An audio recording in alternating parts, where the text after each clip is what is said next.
Good morning, everybody. I apologize once again for ending and interrupting any of your networking. But if there is time at the end, we are going to keep the room open afterwards to keep the virtual networking going so you can continue your conversations there at the end of the program.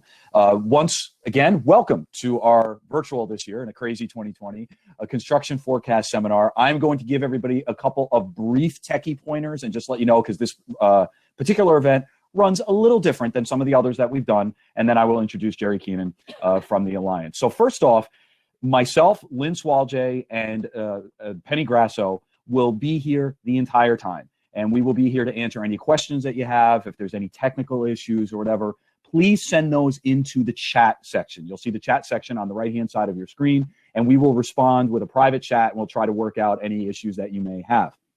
Also very important in that chat, we just sent everybody the agenda for today, and we also sent you a blank spreadsheet that you'll be able to follow along as each one of our presenters gives us their numbers and their projections for the next 2 years. You'll be able to fill that in. At the very end of the program, we are also going to be sending in the chat a filled-in document for everybody. So we'll be able to send that. That's going to be a PDF. In a couple of minutes after I turn my camera and microphone off and I introduce Jerry, I'm also going to be sending everybody a Dropbox link where you can download the presentations from today that the individual presenters allowed us to share. Certain organizations they cannot share their presentations, but the ones that we were allowed to share, I will put that into a Dropbox folder, and you'll be able to download those presentations. Then you can go through them with on your own time later on. That'll all be given through the chat. If you miss any of that, if you miss a number or whatever, please let one of us know through the chat function. We will do our best to get that to you as soon as possible. Unfortunately today, because there are so many speakers, we're not going to be able to do a Q&A. But if you do have a question for one of our presenters today, also send that to the chat. Myself, Lynn, Jerry, and Penny will do the best we can to get that to the presenter today, and hopefully we can get an answer for you within the next 24 to 48 hours. We also sent the pre-registration list to everybody. We're trying to encourage networking in this digital age right now. And if there is one of your fellow attendees that you would like to reach out to, please let Jerry Keenan or myself know. We'll do the best we can to do a digital handshake for all of you. I think that's everything in a nutshell. If you have any issues, usually, as I said, just log out, log back in. And I think this is my second time introducing Jerry as the president. This is an honor, Jerry. But anyway, I'd like to introduce the president of the New Jersey Alliance for Action, Jerry Keenan, and let's kick off the virtual construction forecast. Jerry, on you. Well, thanks a lot, Chris. It's good to see everyone here. I got a chance to speak with a lot of people in the hallway or in the floor today, so it was great to see everyone, and thank you so much for being here. You know, this construction forecast program has evolved over the years. It's really a great event, and Penny from our office was telling me that she thinks this is the 36th year in a row that we're doing the construction forecast seminar. And it's really a terrific program because it gives everyone a chance to get a quick snapshot of where the construction industry is going over the next 2 years. And as we all know in this room, as the construction industry goes, so goes New Jersey's overall economy. So it's really a harbinger of where we see the overall economy going over the next 2 years. So thank you so much for being here. Before we get started, let me just say that major funding for today's program has been provided by Atlantic City Electric, an Exelon company, Enbridge, Life Takes Energy, Enbridge, Foley, we create customer experiences that create customers for life. GPI is a nationally recognized engineering firm that has been working to better our communities by providing high quality engineering and construction services for over 50 years. Hall Construction Company, do it right the first time. This is why they're so successful. Harts Mountain, the Lero Group, an award-winning integrated construction, design, and technology solutions firm, consistently ranking among the nation's top companies. NJIT, a top 100 national university according to U.S. News and World Report. Ørsted, leading the way toward New Jersey's clean energy future. PSE&G, we make things work for you. Railroad Construction Company, executing high-quality construction since 1926. RCC has grown into a full-service general contractor offering heavy highway, building and utility construction. Skanska USA Building, building for a better society. STV, an employee-owned engineering, architecture, planning, and construction management firm, takes performance personally. We focus on what matters most: client satisfaction, quality, and innovative thinking. At STV, performance matters. T&M Associates, your goals, our mission. Vollers, building for the future through long-term commitment, integrity, and excellence. And Witham, a top-ranking public accounting firm providing advisory, audit, and tax services to business and individuals on a local to global scale. Visit www.witham.com for more information. And we'll probably get another look at our sponsors, time being allowing it. At the end of our program, we'll take another run through that. So as I was discussing, the construction forecast is really a great program to let people know basically where the fish are. You want to fish where the fish are in the construction industry, and this program will go a long way toward letting you know. We'll have today people from the Department of Treasury, the Port Authority of New York and New Jersey. We'll have presentations from New Jersey's utility companies, the Healthcare Facility Financing Authority, on and on. We have between about 25 or 30 different organizations that will be reporting numbers today. So it'll work really well. What I want to do is just go a little bit over the format. I'll be basically the moderator, and I will call each speaker up one at a time.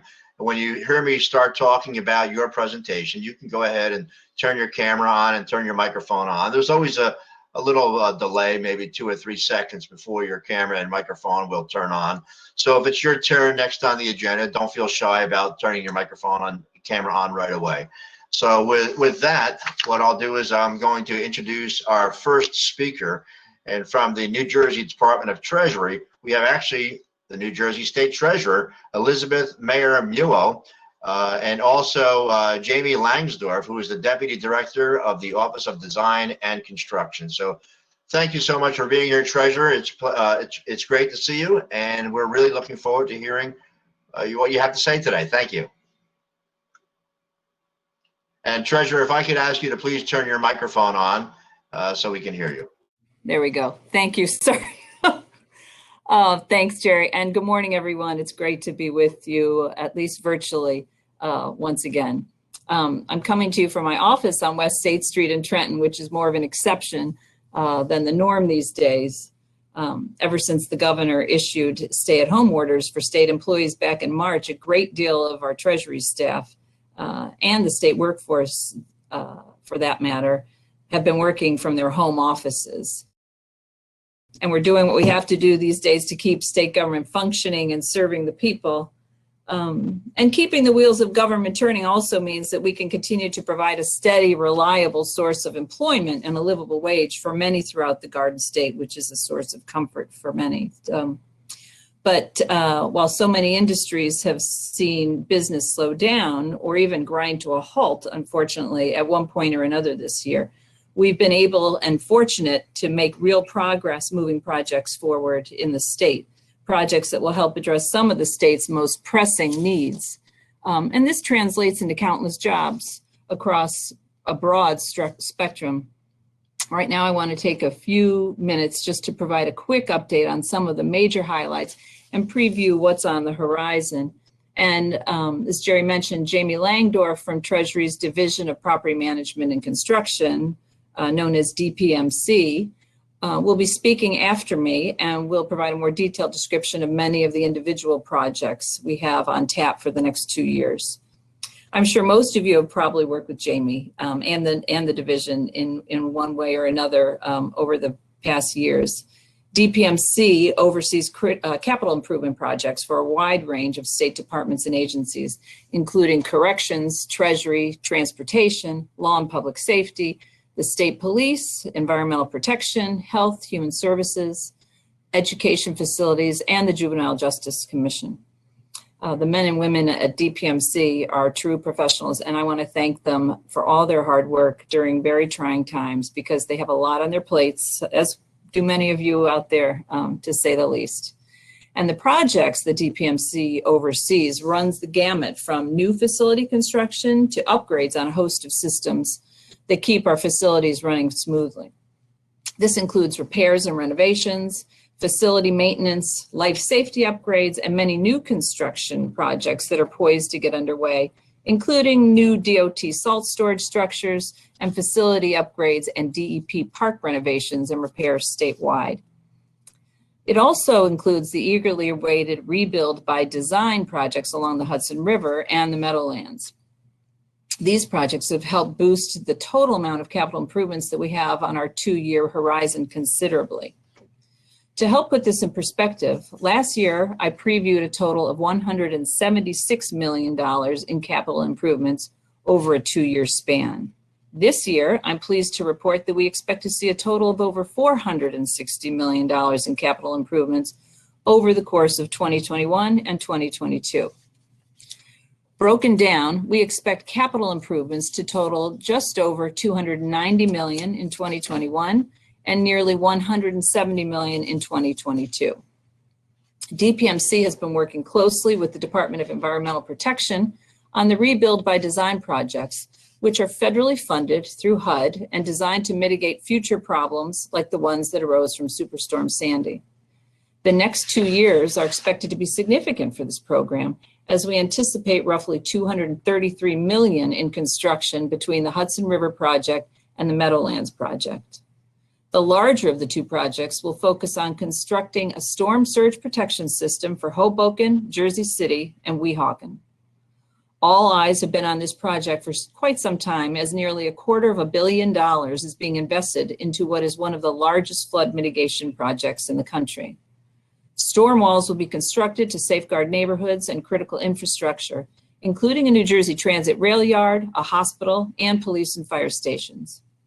In just the last few weeks, the city of Hoboken chose what is known as the Meadow design concept for a major component of the project, a park that will feature prominently along the northern border between Hoboken and Weehawken. The park is designed to protect the community against flooding and also offer amenities for the public's use.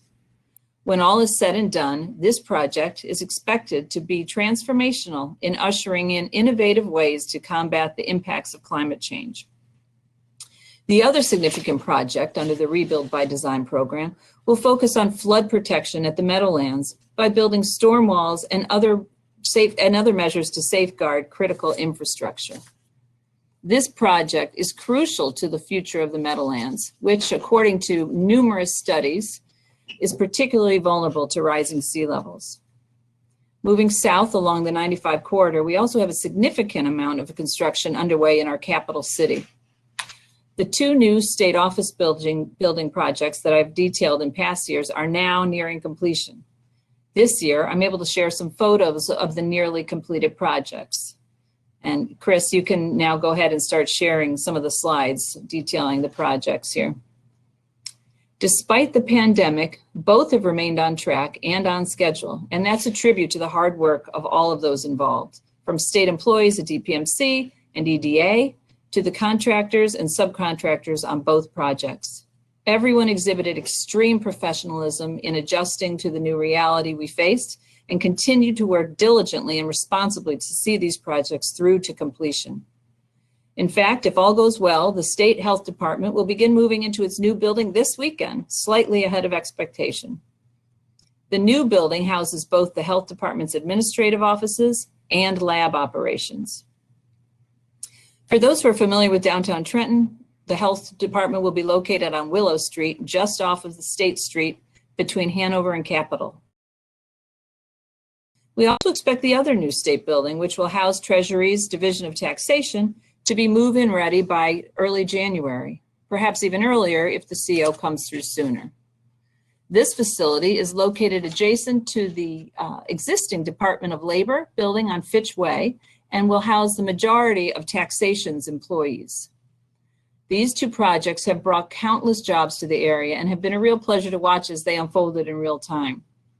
We've also made significant headway on the massive renovation and restoration of the executive wing of the State House, and we have some pictures of that to show you as well.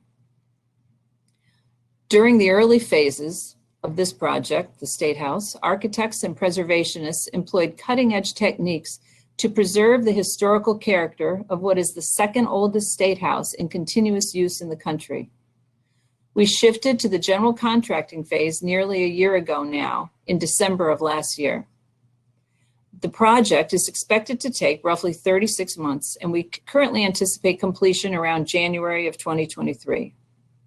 As you can see from these photos, there are many different elements being worked on simultaneously right now, including masonry restoration, excavation for utilities and elevator construction, scaffolding and installation, and ongoing window replacements, just to touch on a few. We're working on chronicling this project on DPMC's website so everyone can track the progress taking place and its many historic features. We're hoping to have that up in the next month or two, to be sure, and so be sure to check it out at www.state.nj.us/treasury/DPMC. So I'd like to again thank Jerry as well as Chris and Lynn for the invitation again. Like all of you, I'm looking forward to when we can meet in person once again next year to highlight the collective progress being made by all of us around the state. And until then, thank you for all your efforts to help keeping Move New Jersey forward. And I wish you all a wonderful and safe Thanksgiving. Thank you. You're on. You need to unmute, Jerry. Thank you. That's supposed to be my job, telling people to unmute. Sorry. I learned by mistake. Thank you so much for being here. It really is a pleasure to have the state treasurer come and speak to our group. I'm sure everyone in the room is very, very appreciative, and it sounds like you've got great things going on. So once again, thank you so much for being here. It's an honor. So you can turn your camera off now, and our next speaker is going to be Mike Wallace. Mike is the Chief of Construction for the Port Authority of New York and New Jersey. A lot of people know Mike, and Mike's got a lot of great things to talk about. So Mike, the floor is yours. Thank you, Jerry. Okay. I'm going to share my screen.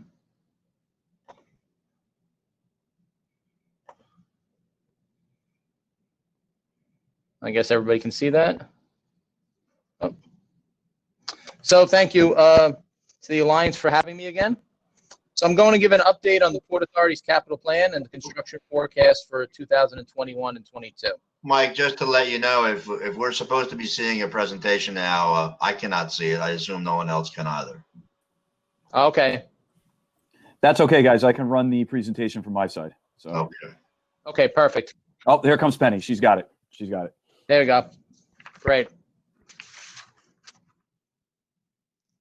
All right, so to start again, I'm going to give an update on the Port Authority's capital plan, the construction forecast for 21 and 22.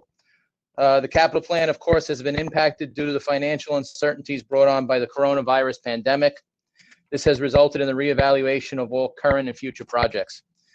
As always, the Port Authority is committed to ensuring our facilities are safe, continuing to provide a high level of customer service, assuring the supply chains are open to keep goods and supplies flowing through the region, and moving forward with our major capital programs. Next, please.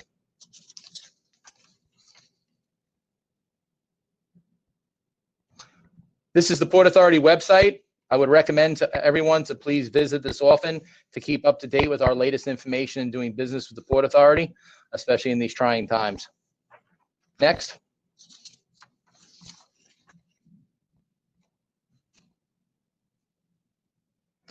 So even with all the current challenges, our priorities and standards have not changed, and we continue our focus on achieving our mission. This is a snapshot of a screen that all of us see when our computers go into safe mode, and it reminds us of what the Port Authority's mission is, as well as our priorities and standards. Next. So as I mentioned earlier, there's an ongoing reevaluation of our capital plan due to the financial challenges brought on by the pandemic. As you know, the Port Authority has requested a federal support totaling $3 billion to account for our forecast revenue loss through 22. The Port Authority is committed to our major redevelopment programs. I will touch on each of these in the upcoming slides. In addition, we are continuing the majority of our projects that are currently in construction and in addition, we are continuing our Sandy program. We will be carefully monitoring project schedules and especially project spending. There may be projects that will be impacted by spending limitations. There will also be projects that are currently in design that may be brought to a stop, and others that we will complete design but be deferred from advancing into construction. Next. So for our aviation line department, both Newark Liberty International and LaGuardia Airport are undergoing transformational changes that include new terminals, garage, roadway utilities, and air trains. The construction of new Terminal 1 at Newark Airport is ongoing, and the LaGuardia Airport new terminal head house opened this past summer, and other work on the LaGuardia redevelopment continues. For Newark Airport at Terminal 1, I would like to mention that throughout this entire pandemic, construction never stopped. At the beginning of the pandemic, there were 600 laborers on that project. At the worst time during the pandemic, we went down to 450. And as things have tried to return to normal, we are now up over 1,000 laborers on that job. So that's a good sign for the state of New Jersey and for the Port Authority in general. So we hope that continues. In addition to that, we have the Newark AirTrain project. We're committed to replacing the existing Newark AirTrain as part of the ongoing airport modernization. The current AirTrain has reached its useful end of life and is subject to persistent delays and breakdowns. So earlier this year, we had an RFQ, a request for qualification, from potential design build firms, and we are in the process of shortlisting teams. We are advancing the environmental assessment, which is expected to be complete in 2021, and then we will be finalizing a financing plan, and we'll have more to say about this project over the next couple of months. Next slide, please. So for our tunnels, bridges, and terminals, two major achievements in the current capital plan that are completed now: the new Goethals Bridge and the Bayonne Bridge Raised Roadway project. Both bridges have had positive impacts on regional travel and local and national economy. One of our upcoming major projects, Port Authority Bus Terminal Replacement Project. The Port Authority is committed to this project to replace the existing Port Authority Bus Terminal and its associated facilities, including the terminals and ramps. The project is currently in planning, with the bulk of the spending in the outer year of our current capital plan. The Port Authority continues to work collaboratively with local communities in the city of New York. In addition, the Port Authority will coordinate with FTA, Federal Transit Administration, in regards to entering into a formal NEPA agreement for the environmental review process. For Lincoln Tunnel Helix, we are in planning mode right now, and we're early stages. This planning effort will continue and will include collaboration with all local stakeholders. Many of our construction projects for the George Washington Bridge, restoring the George, are currently active. However, we are reevaluating some of those projects based on our financial capacity at this time. Next, please. For the New York and New Jersey ports, the Port of New York and New Jersey is the second largest port in the United States. The recent arrival of a 15,000 container ship reinforces the value of the Bayonne Bridge Raise the Roadway project. We are nearing completion of Greenville Yard redevelopment and the intermodal facility, and we continue with the master planning effort of the future of the port facilities, including the long-term wharf replacement program. These are the projects both in construction and in planning, which will continue the improvement of access to the port facilities. The activity of the Port of New York and New Jersey has continued to improve over the summer, demonstrating the need for continued infrastructure investments. Of all our line departments, our port department has seen the least amount of diminished returns with regards to COVID impacts. I think our ports at worst case were down to 90% pre-COVID levels, and we're basically back at pre-COVID levels, and in some cases we're over 100% of those levels. So that's a good sign for us. Next slide. For our PATH system, projects that continue control that was completed in 2018.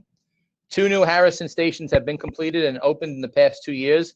The third station house will be constructed in the near future. The ongoing replacement of 4 new substations as part of our resiliency improvements, a rail car expansion, and an associated 9-car program that will modify PATH stations to accommodate longer trains and take advantage of the new signal system that will allow trains to run more frequently. Ongoing Sandy resiliency projects that will replace escalators and elevators damaged during Sandy and also strengthen and protect the exterior of many path stations. One of the new projects Port Authority is looking at is the path extension to Newark Liberty International. The Port is committed to the project to improve transit access to Newark's South Ward, Jersey City, and New York City for the New Jersey commuters and increase transit options to Newark Liberty Airport for travelers and airport employees. The project alternates will be studied in an environmental assessment. This study is in accordance with NEPA, will assess impacts including local traffic, air quality, noise and vibration, historical resource, and the quality of life and projects in the region. Next slide. So keep the region moving. That, of course, is the Port Authority's motto and goal. While the Port Authority, as most public agencies, are currently challenged due to the impacts of the pandemic, we continue our commitment to our standards and priorities. And while our capital plan is continually being reevaluated due to the schedule, scopes, and budgets on many of our projects, we are committed to continuing our major programs and assuring that we are keeping our facilities safe and continuing to move the region forward. We will continue to communicate with the A&E and construction industry as our plans become clearer. And the most important numbers, and here they are. Our total estimated construction value, next slide, please. 2021, we are forecasting to put $460 million of new work out on the street. 2022, we're hoping for a larger rebound and put over $1.3 billion out on the street. Once again, I'd like to thank Jerry, Chris, and everybody from New Jersey Alliance for allowing me to speak. And to everybody, be safe, be well. Thank you. Well, thank you very much, Mike. It's a pleasure having you here. And I already made a mistake, so I apologize. And thank you, Mike. We have your numbers. Everything looks good. I'm going to jump back and bring on from the Department of Treasury, Jamie Langsdorf. I cut him off before, but Jamie is going to kind of wrap up all the information that the treasurer had. Hi, Jamie. I'm sorry about that. But you can turn your microphone off and we'll be able to hear you. But please, the floor is yours. And can you please give us the total numbers for the Treasury Department? Sure, Jerry. Thank you very much. I want to thank Jerry, Chris, and Lynn and Alliance for Action for the opportunity to discuss in a little more detail some of the projects that Treasury is handling on behalf of the state. Thank you, Treasurer and the Treasurer's Office, for all your support throughout the years handling all these construction projects. I want to thank my director, Chris Chinese, and Deputy Director Rick Flubin, who handles contracts and procurement. Without their support, the normal difficulties of running construction projects would only be more difficult. So I appreciate your help. If someone could put my presentation up, we'll get this started.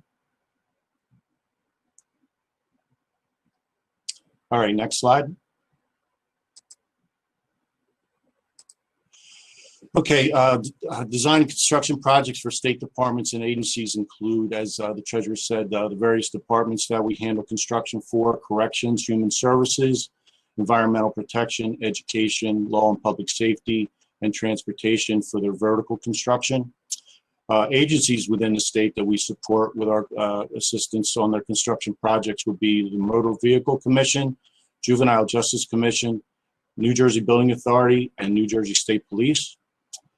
These facilities include office buildings, institutions, prisons, parks, historic sites, regional day schools, DOT maintenance facilities, MVC agency facilities, and juvenile justice facilities.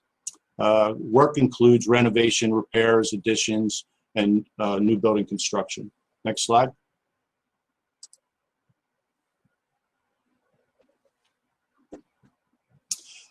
Just to inform the participants regarding the classification and pre-qual process, bidders on the contractor side are required to be classified by DPM&C. The classification process verifies the firm's qualifications. Firms must submit requests for clarification through a DPM&C-27 submission for review. With classification, firm may bid on DPM&C projects in their approved trade and dollar rating. Classification is valid for 2 years. Currently, there are approximately 2,100 contractors approved in the various trades. DPMNC classification is also required for other agencies, including NJSDA, local school boards, and some state colleges, authorities, and commissions. Next slide.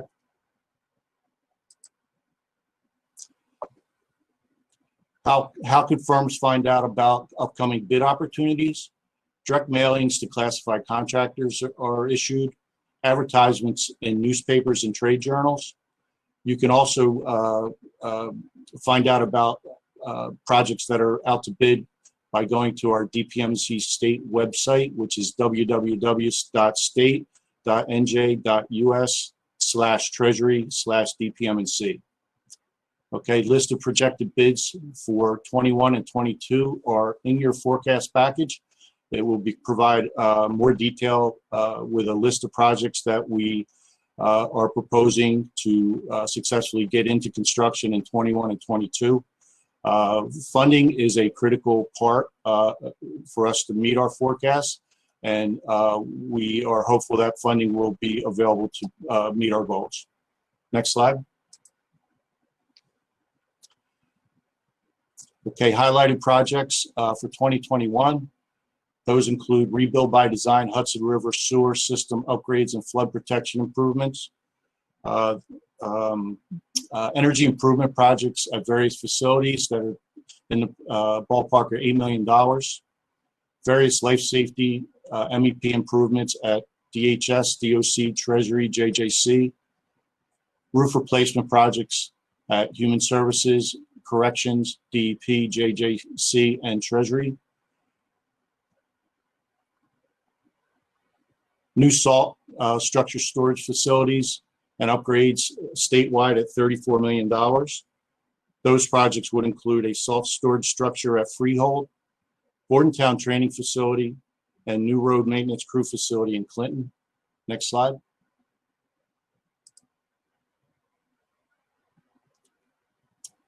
Highlighted projects for 2022 include rebuild by design Meadowlands flood protection improvements at $52 million. Those projects include a force main installation at Lucen Slot, East River, and channel improvements at the East River. Energy improvement projects at various facilities, totaling $44.4 million. DOT maintenance facility upgrades statewide at $14.3 million. DEP park renovations, repairs, and new construction statewide at $32.4 million. Those projects include new sanitary sewer at Island Beach State Park, new Northern Region office at Clinton Wildlife Management area, and a new visitor center at the Washington Crossing State Park. Next slide.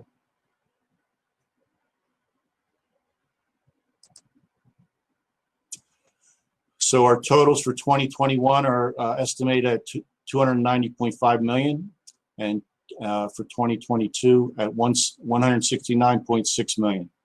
I really appreciate everybody's time. Thank you very much, Alliance for Action, and let's hope that our projections hit the mark. Thanks a lot, Jamie. They're great numbers, great ideas, or great hope for the future. Thank you so much for being here, and I appreciate the time that you were able to give us today. So thanks again.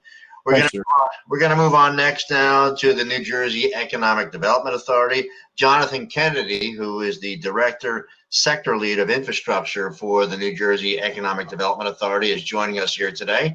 And Jamie, Jonathan, if you could just please turn on your camera and microphone, we'll bring you into the meeting. But hey, it's great seeing you again, Jonathan. It's been a few months, and it's nice to see your face again. Yeah, likewise. Thank you, Jerry. I think, is someone going to load the PowerPoint? Oh, yeah, great. Thanks so much. Look, thanks, Jerry, and thank you to Chris, to the Alliance team for the invitation to participate.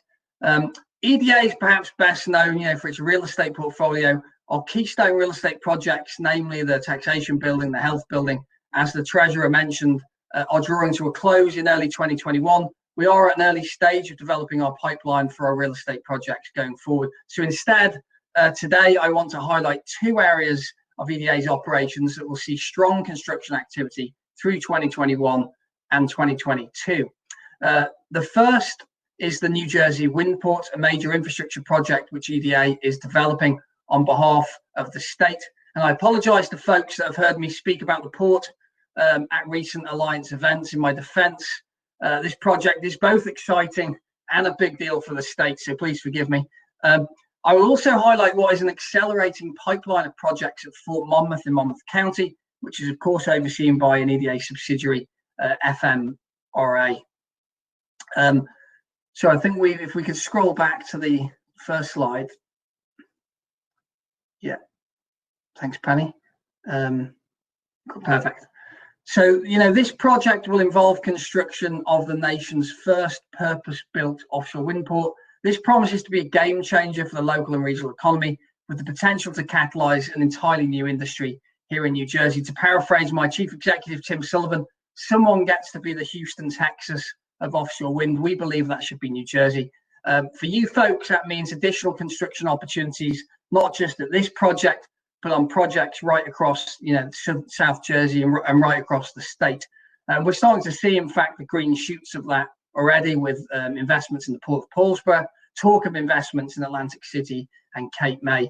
At full build, this project will comprise over 200 acres of marshalling and manufacturing property with extensive wharf infrastructure. The development will be two-phased. So the phase one will kickstart next year.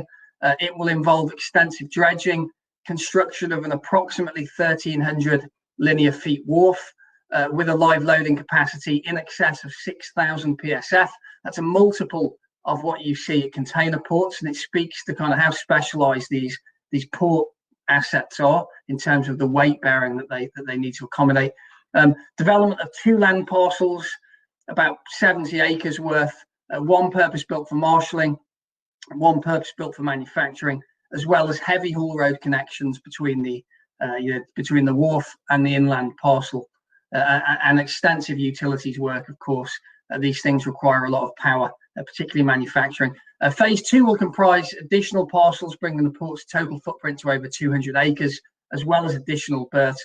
We're approximating that we'll spend, up to 100 million or so next calendar year. Probably, that and a half again in 2022, so up to 150 million plus in 2022. And of course, construction is kind of ongoing across the 2 phases to 2026, at least based on our current schedule. If we can have the next slide, please, Penny.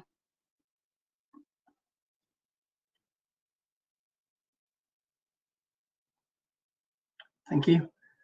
Yeah. Look, this provides an illustration of the kind of key construction activities and trades that we anticipate will be needed over the next 2 years. I think I've covered most of the components already. I'll just add that whilst this is a port that naturally involves marine engineering work, it does also involve extensive amounts of earthworks and site stabilization, again, because of the unique technical requirements of offshore wind with these kind of 500, 800 ton components that need to be stored and moved around the site. Next slide, please, Penny.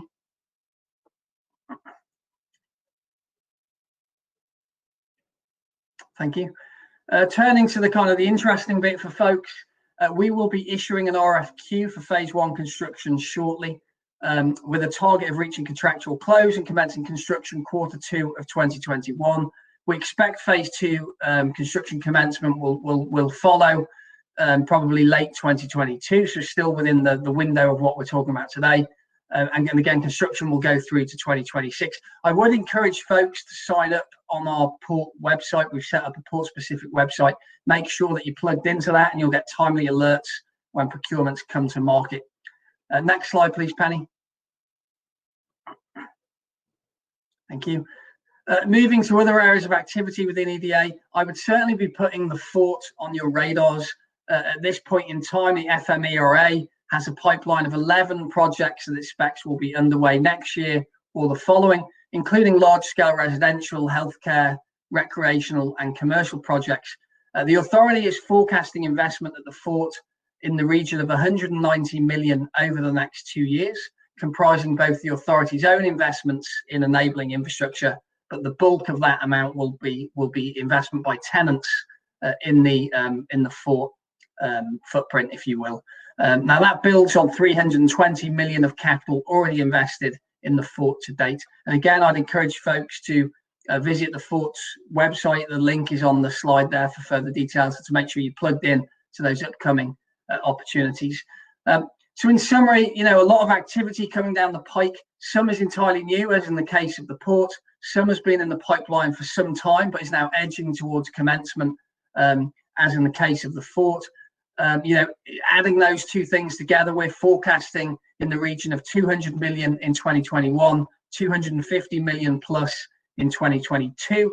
And we certainly expect we'll be adding to this pipeline in the months and years ahead. So I'd encourage you to remain plugged into our various communication channels. Thank you for your attention. I'll hand back to Jerry. Well, thank you very much.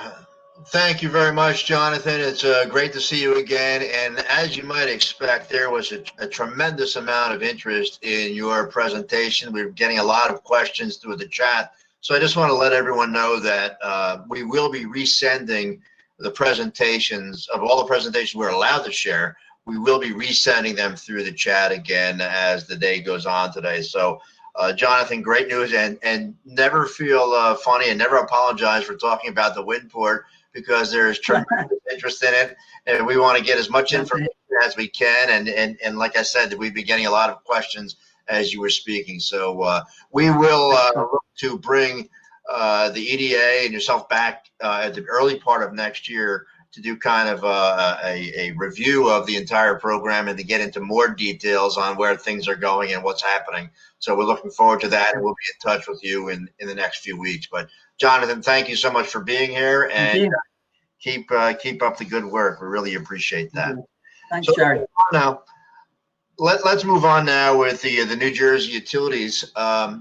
Much of this information has been pulled together by we do an annual utilities conference, and then many of the utility companies have come to speak in front of our group again throughout the past 12 months. So we were able to put these to get the numbers together. And again, they're mostly driven by the capital plans that have been released at our programs. I'm talking about PSE&G, JCP&L, New Jersey American Water, Rockland Electric, and so on.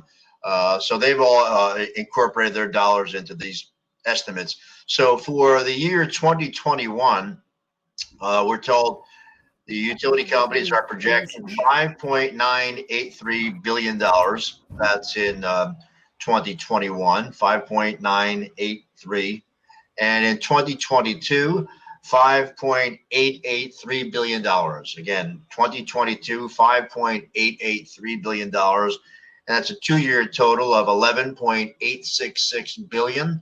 11.866 billion, and those are tremendous numbers. And frankly, not a surprise.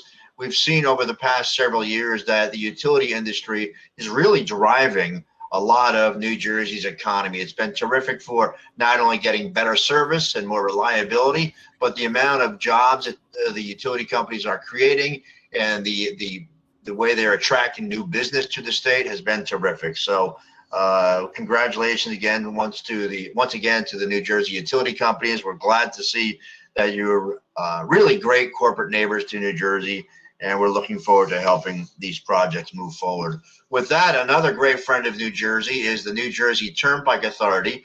You might remember a few years ago when the economy was in recession, we did a program, and as a matter of fact, called on, or we dubbed the New Jersey Turnpike Authority the savior of the industry, and that's really what it was. And now Anthony Levisanos is here. Anthony, if you could please turn your camera off and your microphone off, I would appreciate that, and we'll get and bring you back later in the program.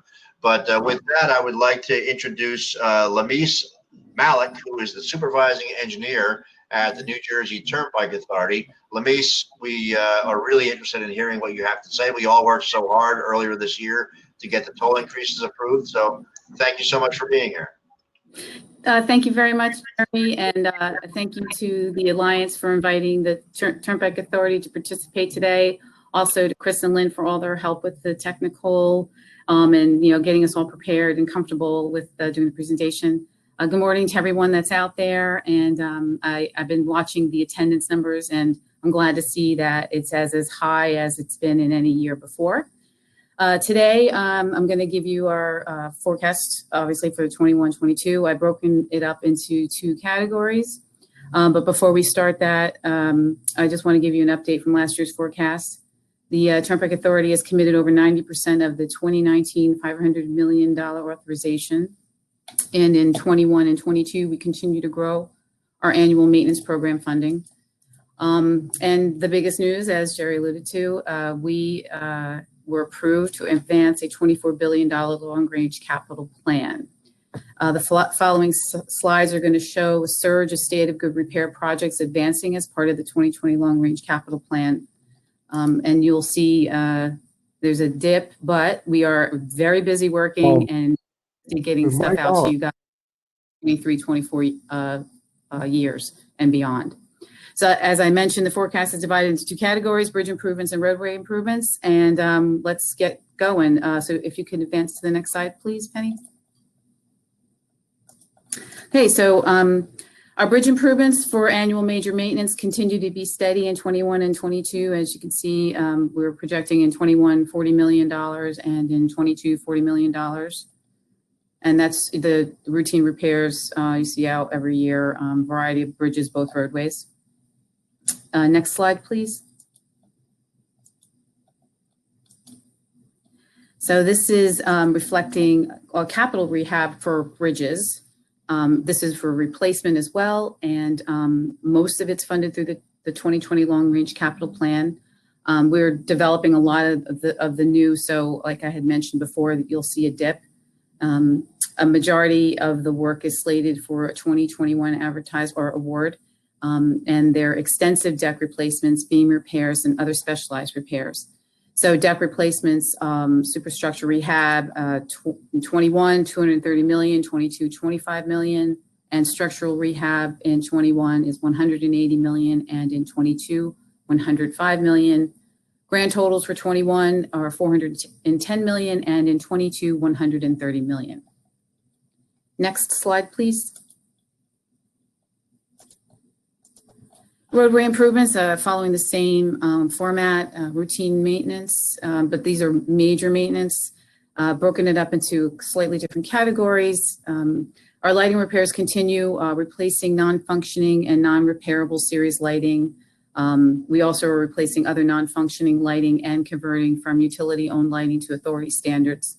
And in the 21 year, we are anticipating $25 million in contracts, and in 22, $5 million. Moving on to drainage structures, this program has one of the biggest beneficiaries next to the bridge program from the 2020 long range capital. Numerous crossings are at the service life and require complete replacement. This program received an approximate $100 million boost from the long range capital plan. As you can see, the repairs in 21 are approximately $120 million of construction contracts, and in 22, about 60 million. Our pavement resurfacing program continues to stay steady. We prepare forecasts to support funding increases, which we've received. This reflects approximately 4 paving contracts per year, and that's the going forward recommended plan. In 21, resurfacing is approximately $75 million, and in 22, approximately $80 million. And another beneficiary from the long-range capital plan were medium barrier and guide rail improvements. We have a lot of contracts in design with planned advertisements starting in 21, so that reflects the 22 awards of $15 million.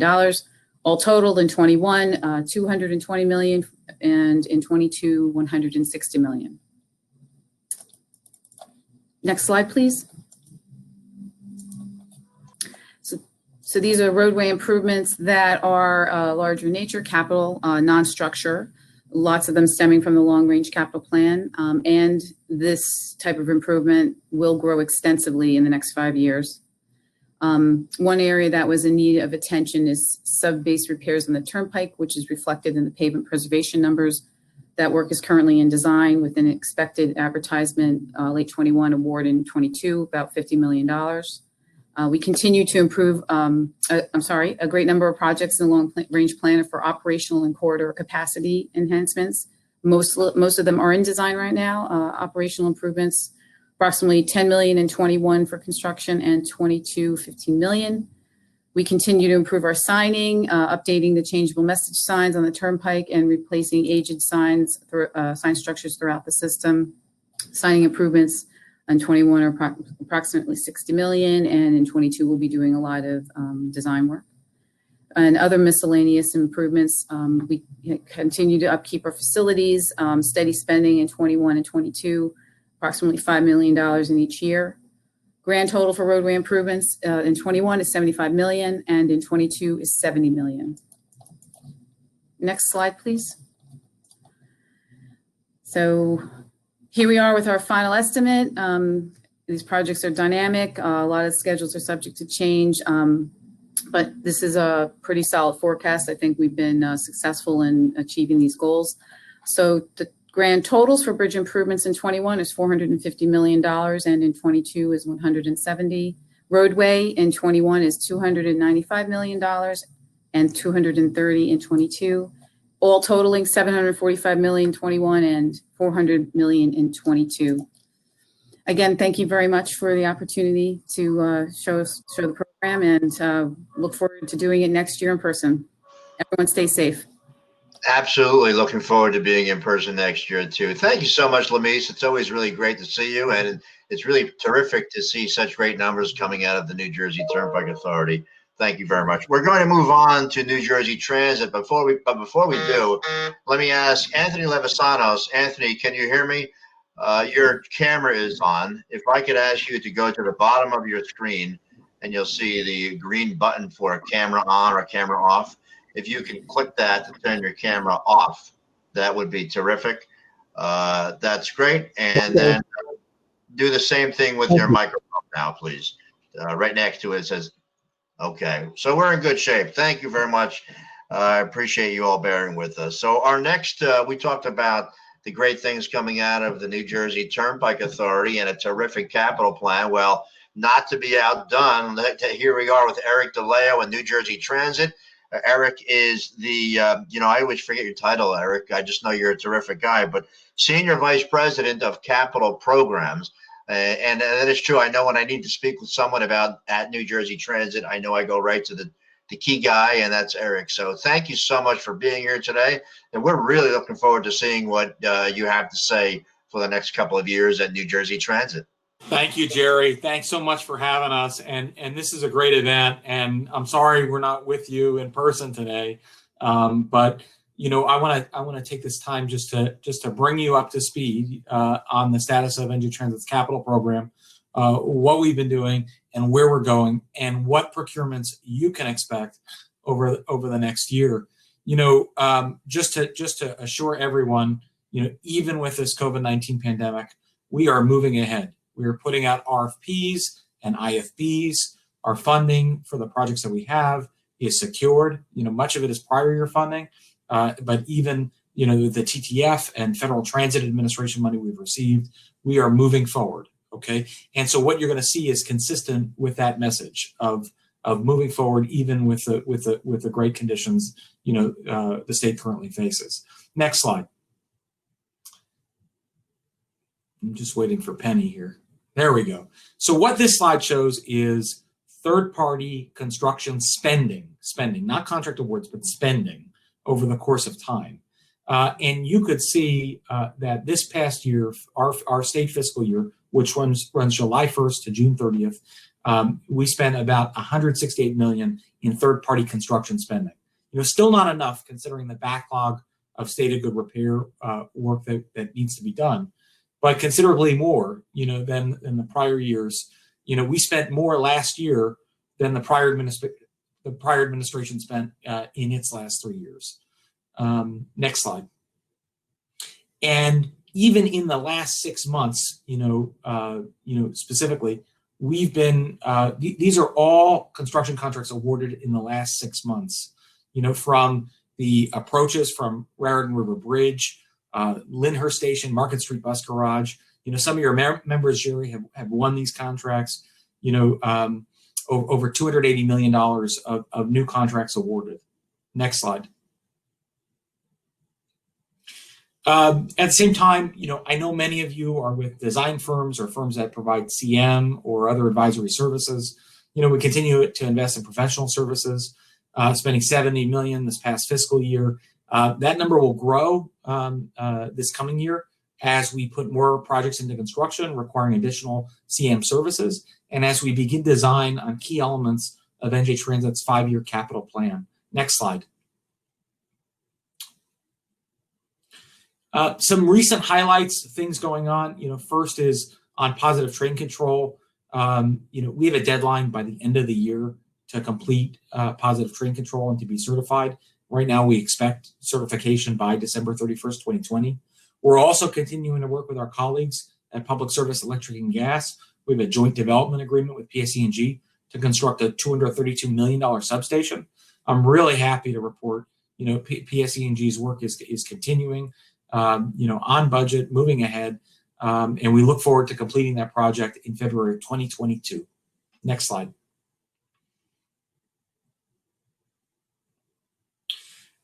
Two projects in the development phases. I'll talk about Transit Grid a little bit later. We have an upcoming procurement related to that project.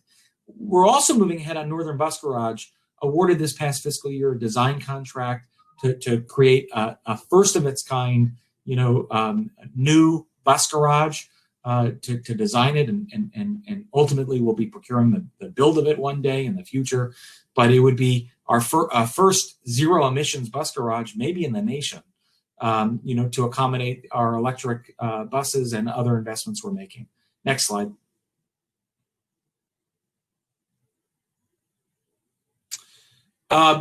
Today, I'm going to talk very quickly about some key upcoming construction contracts, that we're expecting, upcoming construction procurements.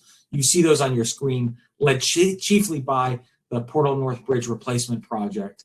We also have a major procurement going out for Transit Grid next week, and some other opportunities. Next slide. So when we talk about professional services, next slide, we got to talk about Newark Penn Station. And, I don't want to get ahead of my boss or my boss's bosses, but be prepared, for a big announcement, about Newark Penn Station and its future, coming soon. Right now, restoration at Newark Penn Station is underway. We're improving the lighting, the platforms, the bathrooms, but we'll be looking to renovate the entire station to support the community as a whole and its growth in downtown Newark. It would be a comprehensive improvement that's planned. We'll look for a design RFP coming soon. Next slide. You've also heard a lot about the Innovation Challenge, right? Connecting Secaucus Junction to essentially the Meadowlands Sports Complex. And coming soon, look for an RFP to help NJ Transit ultimately provide some of the concept design and to serve ultimately as an owner's representative for us in future procurements related to that project. Next slide. Down south, we're really interested in Walter Rand and making Walter Rand the premier destination for Camden County. We'll be coming out with a RFP for design. It'll be for a concept design, but have options for NJ Transit to go into final engineering and seek construction assistance services, or also to serve as an owner's representative during a design build or some alternative delivery. That's coming out beginning next year. Next slide. We have two significant new bridge projects. The first is Brielle Draw replacement. We're going to put out an RFP next year for the replacement of the approach spans and the bridge itself. Part of our long-term post-Sandy, climate change resilience planning. And next slide, we're also focused on Newark Drawbridge. This is NJ Transit's biggest bottleneck over the Passaic River. 3 tracks to 2 tracks sort of really constrain us. Look for an RFP for a new Newark Drawbridge with higher capacity out next year. Next slide. Part of meeting the state's mandate to transition to zero emissions buses throughout the state is to look at our garages. We've had no new garages in 22 years. And the facilities that we operate, many of them are even historical.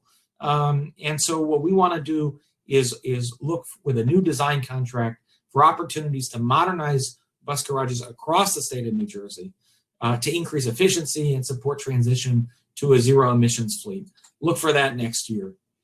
And finally, in the professional services opportunities, we have an advisory opportunity for a design build advisory services. NJ Transit's looking to update our specifications for design build as we put more and more projects out. We want to make sure we're taking advantage of recent trends, and we want to update also our capital project procedures. Look for that early next year. Next slide. Next slide. Over the last 4 years, we've advanced a state of good repair program. We've accelerated that effort in the last 2. We have consultants that have gone out and canvassed every station and customer facility in the state of New Jersey that flies a New Jersey Transit flag. We've noted every deficiency, structural, electrical, whatever. And what we want to do is put out a job order contracting mechanism so that we could take those deficiencies that are noted and quick hit, their fixes. So if you're a construction contractor, look out for this. We want to put a lot of work through this program. Deficiencies across the state of New Jersey, a backlog that need to be addressed. Look for that next year. Now, we can't talk, at an Alliance for an event with Jerry, next slide, without talking about Portal North Bridge. Portal North Bridge, this is, a project for New Jersey Transit of a decade. It's going to replace a century-old movable bridge with a new high-level bridge, new switches and signals, eliminating single points of failure. We've previously awarded a design and a CM contract. We previously have completed an early action construction contract. We have 100% design completed, bid specifications completed. We are working with the Federal Transit Administration right now to secure the full funding grant agreement, which is so critical to move that project forward. Look later this year for the pre-qualification, to go out for this project. Next slide.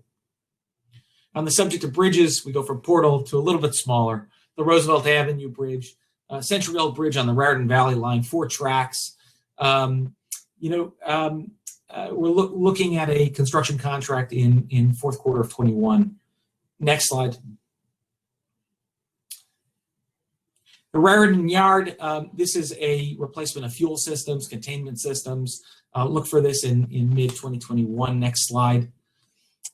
Port Morris, we're doing some environmental upgrades there. This has been on our books for a while, and we want to get it off there. Look for it, by the fourth quarter of 21. Next slide.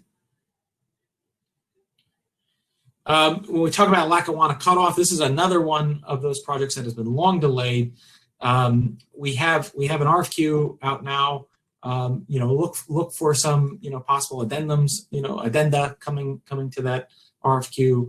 Follow NJ Transit for the latest on it. Next slide. A signature stations project, Perth Amboy Station. We are progressing essentially right now the final engineering of this new station construction, a replacement with lots of focused on ADA accessibility, but also a lot of customer amenities as part of it. Look for construction in the first quarter of 21. CM later this year. In Maplewood, on the next slide, we're doing some. So there's 2 sort of opportunities here where we've got some minor generator work, but then we've got a much bigger demolition project. Look for that. A request for qualifications coming out later this year. You'll want to pay attention to this one. It's a sizable job. Next slide. At Longslip in Hoboken, we're filling the canal. Obviously, that's under construction right now. That project. That's the first phase. There's a second phase though coming out next year. Next slide. Raritan River Bridge. We've got a second contract. So we awarded the spans and the substructures. We're focused on the flanking span and the lift span superstructures now. We're re-advertising the request for qualifications. We have to reopen it. Look for that to come out very soon with the IFP to follow soon after. Next slide.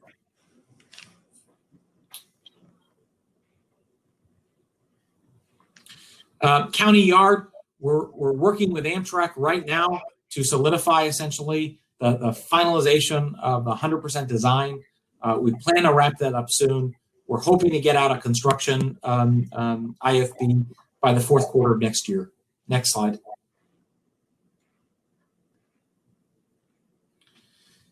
We've got some, this is an interesting project. Right now, a lot of our signal cable conduit is located in the ground in Hoboken.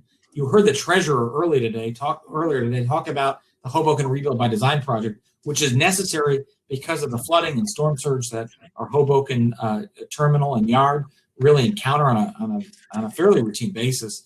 What this project does is aerializes essentially some of that cable. It involves the construction of multiple poles throughout the yard. Complex job. Look, watch out for an IFB middle of next year. Next slide.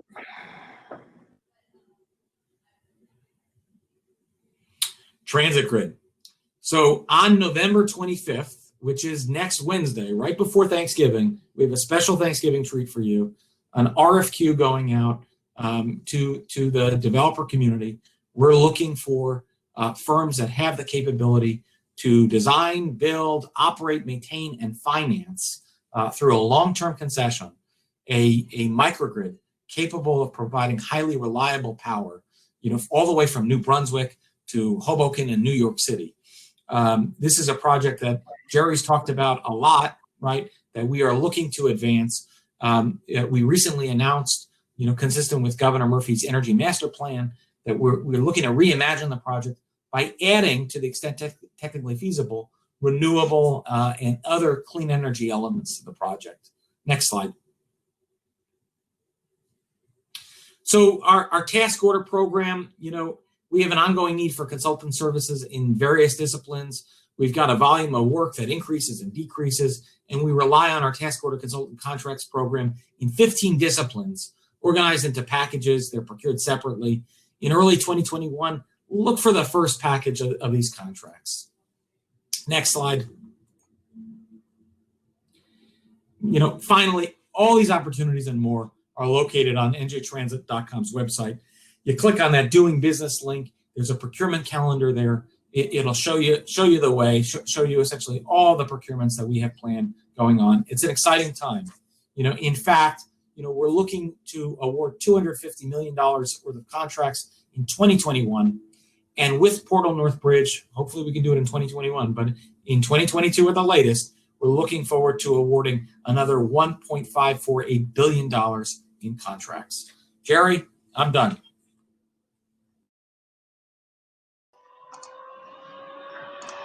Well, thanks a lot. Thank you very much, Eric. And so I just wanted to point out make sure the second year is 1.548 billion. Is that what you said?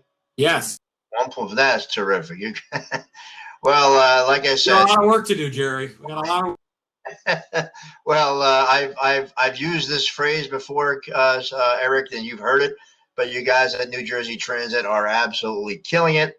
And it's great to see so many good things happen. And so Lynn and Penny and Chris back at the Central Command, if you could add that last number in. I don't believe we had that second number for Eric. It's $1.548 billion.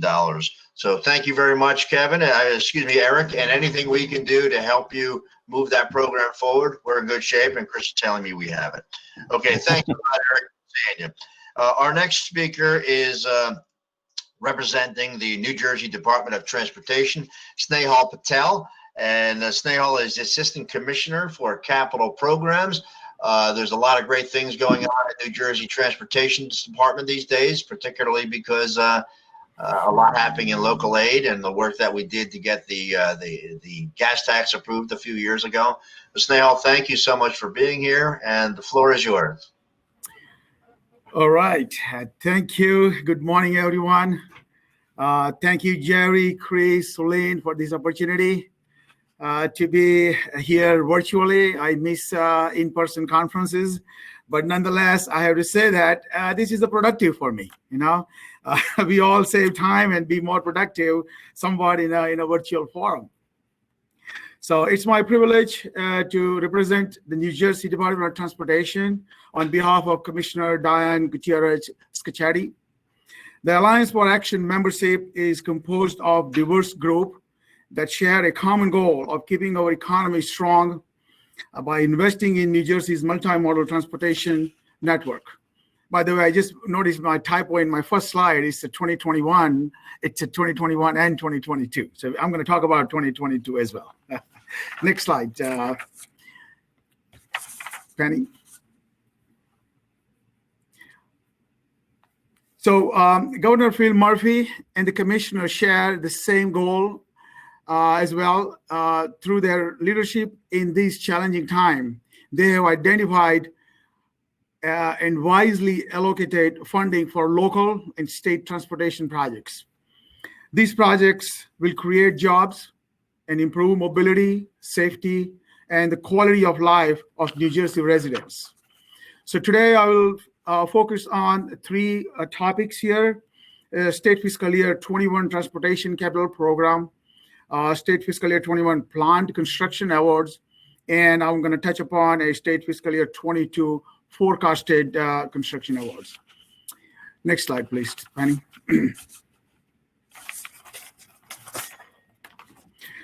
So State Fiscal Year 21 Transportation Capital Program totals this year $4.3 billion, of which $2.9 billion goes to NJDOT and $1.4 billion goes to my friend Eric DeLeo just mentioned, to New Jersey Transit. As you all know, that we all have been impacted in some shape or form because of the COVID-19 pandemic. And especially for New Jersey DOT, I can say that literally COVID-19 ravaged state tax revenue this year and some foreseeable years.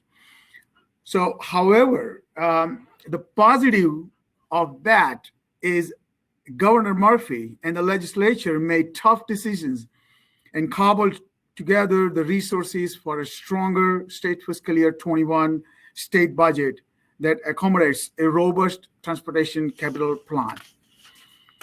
Next slide, please.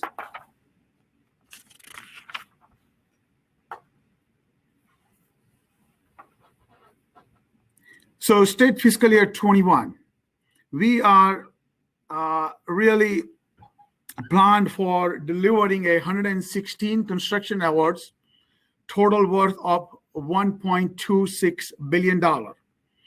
So this is our expectation. And even though we are going through the toughest time of the COVID-19, I am proud to say that we are more than a $250 million more than what we delivered in State Fiscal Year 20. We expect to use that money to award a total 116 construction awards. Out of 116 construction awards, 53 construction awards will focus on a capital improvement projects of our infrastructures. 54 construction awards will focus worth of $344 million, focuses on a continuation of operations and maintenance of our major infrastructures, roads and bridges. We are diverting about 9 projects that will value of $66 million that will be a multimodal type of projects, dredging of our channels, small airports improvements, bicycle, pedestrian and safety improvements, and in planning and in construction of those multimodal transportation. So as you can see, it's a well-diversified program, a total of 116 construction awards. Next slide, please. If I can highlight some of the recent awards that we did as part of this fiscal year was Route 22 Chestnut Street Bridge Replacement Project. This project will remove the bridge from the structurally deficient category. Another big project that we just awarded, Route 206 Doctor Way to Valley Road. These projects widens the highway from 2 travel lanes to 4 to ease the congestion. The project constructs a new bridge and replaces the existing one as well. Next slide, please. One of the other recent planned award in the next couple of weeks will be Route 72 Manhattan Bay Bridge, contracts 1A and 1B. This contract will close out an award-winning project. The contract widens the Marshall Drive intersection in Stafford Township and improve the drainage systems. In Ship Bottom on LBI, we will widen 0.6 mile of Route 72, restore two-way traffic, and make traffic signal improvements. Another project is Route 30 Bridge over Bridge Thoroughfare project. Again, we are very close to award of that project. It will rehabilitate a deficient component of this movable bridge, bascule span bridge. Next slide, please.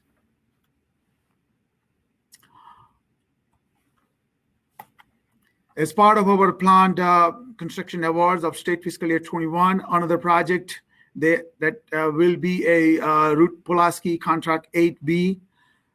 We expect to award that project. That project entails a lot of superstructures and substructure repair and rehabilitation. Next slide, please. Another few highlighted projects, Route 42 Bridge over Blackwood Railroad Trail. This project, two side-by-side bridges that carry Route 42 traffic over the recreational trail will be demolished and replaced with a single structure that creates a 17-foot high and 22-foot wide tunnel for the trail. The project removes two bridges from the structural deficient list. Also, another project, there is a second biggest project of our current fiscal year, another construction contract 9A of the Pulaski, continuation of the rehabilitation of Pulaski Bridge that will rehabilitate portion of the superstructure and substructure in Jersey City and Kearney and Hudson County and Essex County. Next slide, please. So, state fiscal year 22, our forecast. Again, within the challenges of COVID-19, we are still optimistic. We're going to continue to deliver our design and construction projects. And as far as the construction awards, we're really forecasting an upwards of 100 projects in three categories: capital improvement projects, traffic operations and maintenance projects, and our multimodal bicycle and safety projects worth of $900 million. That's our projection for state fiscal year 22. Of course, this goal and this forecast fluctuates from year to year based on the availability of fundings and the timings of the award. Next slide, please. So some of the noteworthy projects that you want to keep that your radar for state fiscal year 22 forecast. Some of the noteworthy projects are, one of which Route 130 Bridge over Big Timber Creek in Brooklyn, Camden County, Westfield, Gloucester County. We anticipate award sometime in winter 2022. Estimated cost is $20 million to $40 million. There is another project, Route 47, Grove Street to Route 130.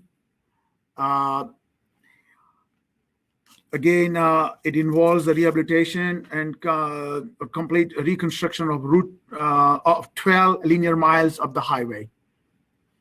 Next slide, please.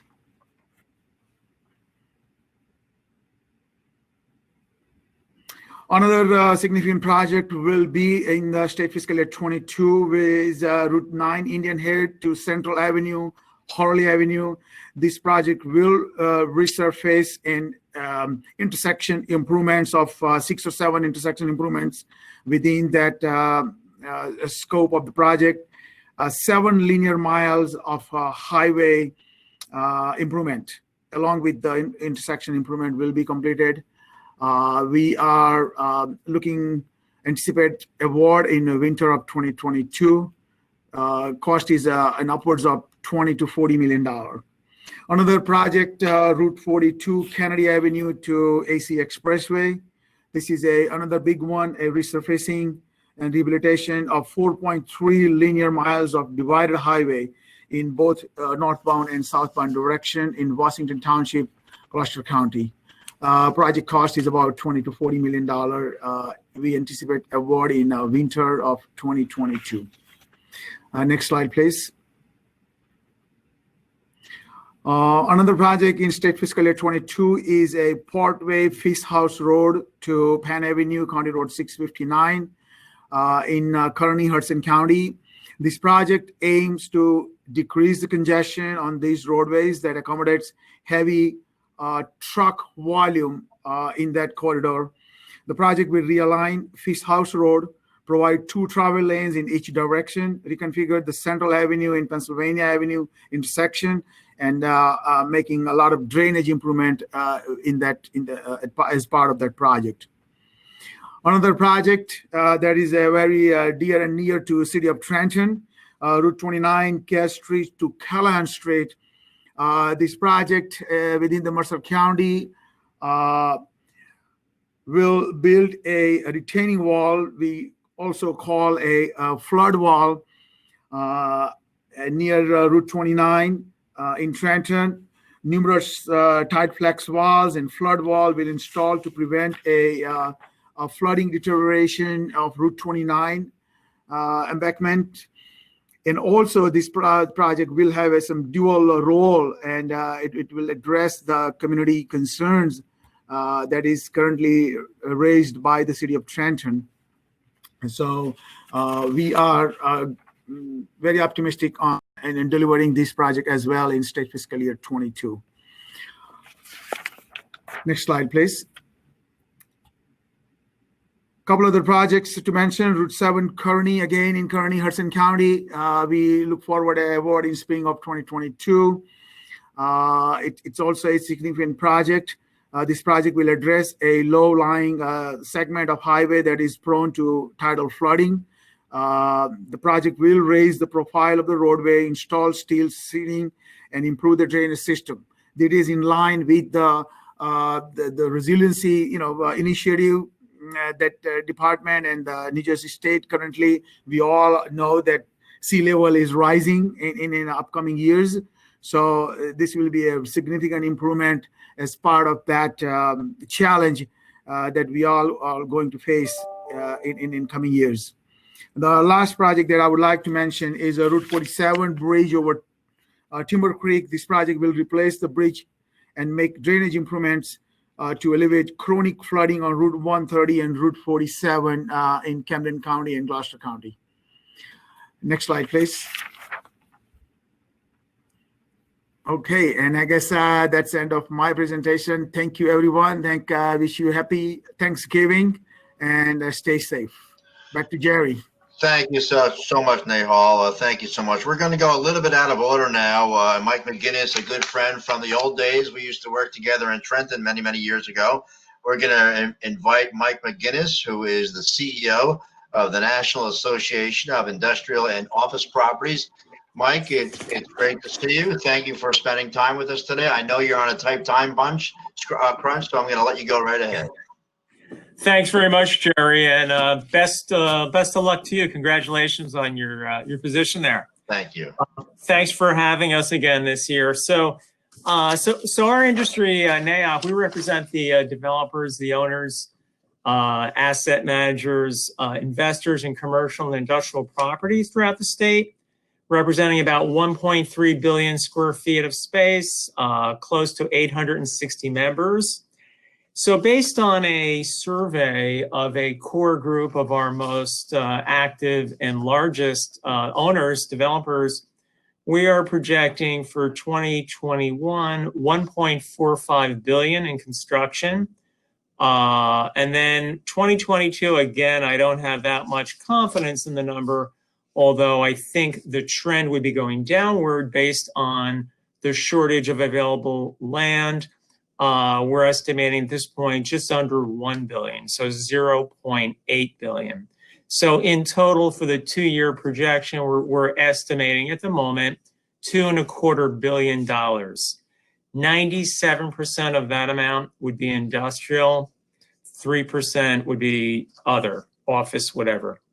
Again, the top 3 counties where it's all happening is Gloucester County, about 33%, Middlesex, 12%, and actually this year we have a new one. Monmouth is tied with Warren County, each at 8.5%.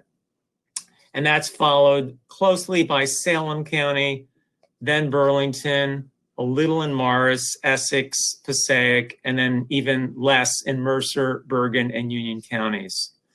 In total, those projections represent about 12 million square feet in the industrial pipeline through mid-2022. Again, it's trending south and west in New Jersey, where there's more available land, and also more in some of the older urban infill locations in northeast Jersey. Just some general comments on the market challenges, trends, outlook. I mean, the market was already red hot before the pandemic. Now with the pandemic and still hitting us pretty hard, there's a great need for more temperature control facilities, especially with all the home delivery of food and medicines, and now with the vaccine, pharmaceuticals. Last mile and even reverse logistics are more critical than ever. And we're also, as you know, are seeing a merging of store operations with e-fulfillment operations. On the office side, office leasing has been down dramatically in the second quarter this year, but it has started to rebound a little bit. And also, New Jersey is benefiting from the migration of some of the employers and businesses in New York City who are looking to set up satellite locations in the suburbs of Jersey and elsewhere. So that may bode well for our office market in the next two to 3 years, actually. The number one challenge, however, no matter what sector you're in, is workforce. Labor is everything.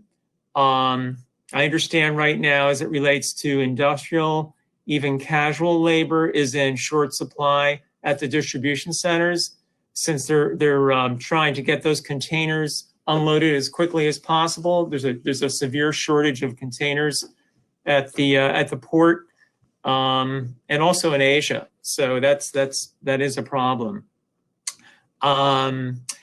And also, I wanted to mention that New Jersey's ability to compete in this climate is hampered by a lack of business incentives. So NAIOP, along with other industry groups, are actively working right now with the legislature and the governor's office to get something in place, hopefully by early next year, so that we can remain competitive. Another thing, given all the remote, the fact that a lot of the workforce that can do so is working remotely, we need to upload the speeds, the download, and the technology has to be enhanced to for the viability of the workforce that is working remotely. So that's a big issue too. Another concern that we have this year and for the next couple of years will be a strain at the municipal level, as many towns in the past have relied on a large retail base, and those revenues have plummeted. So we anticipate there will be a lot of tax appeals, a big increase in that in 2021. So that's a whole nother challenge that we're dealing with. And lastly, the last thing I want to say is, with a lot of folks working from home, what used to be a live, work, play situation has become a live, learn, work, and play situation. So I think the single family home is becoming more in demand now, and with amenities and that sort of thing. So I think that is all I'd like to share with you folks today. Happy to provide additional information offline if anyone is interested. Thanks, Jerry. Jerry, you're muted. Just, you know, Thanks again, Mike. Thank you, Chris. I just wanted to recap. For 2021, you're at 1.450 billion, and for 2022, 800 million. So Yeah, 1.45 billion, 21, and 0.8 billion, 22. perfect. Okay. Okay. Thank you so much, Mike. It's always a pleasure seeing you. It really is, and it's always fun talking about the old days. Absolutely. We're Good luck, going Jerry. on now to the South Jersey Transportation Authority. Bhushan Pather is the engineering manager at the SJTA. So if I could ask Bhushan to turn on your microphone and your camera. Good morning, Bhushan. Nice to see you. Jerry. The floor Thanks is for yours. having us. We really appreciate this opportunity to present our construction forecast estimate.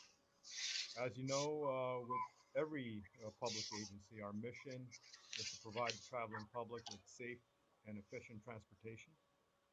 And we do this through transportation projects and services that support our local communities throughout New Jersey and the local economies.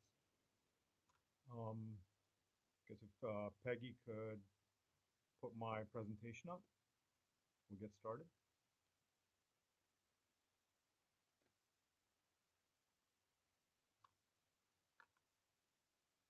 So, Penny.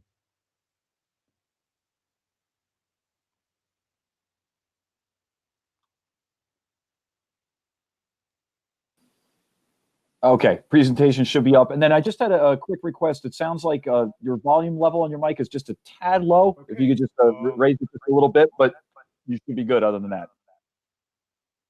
Great. So for our bridge and tunnel rehabilitation, hey, Penny, next slide.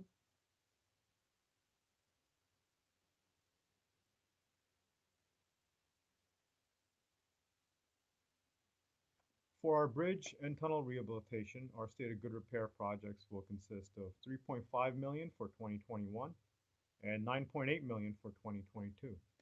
Next slide.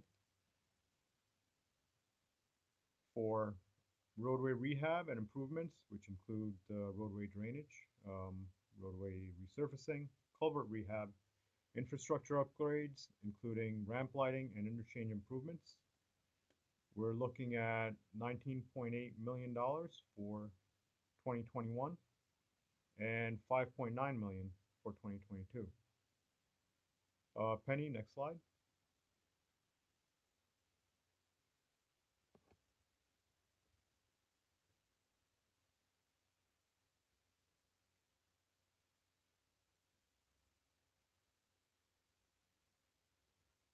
For our facility improvements on the Atlantic City Expressway, which includes toll facilities.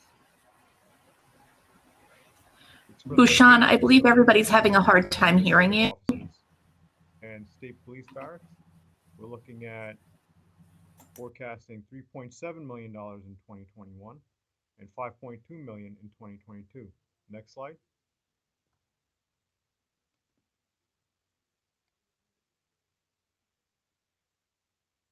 One more. Okay. For our special projects on the Atlantic City Expressway, we will be widening the Atlantic City Expressway from milepost 31.6 to milepost 44, and we're forecasting 2.5 million in 2021 and 10 million in 2022. The second project would be the all electronic tolling, which where we're going to be investing $40 million in 2021 and 15 million in 2022. Next slide.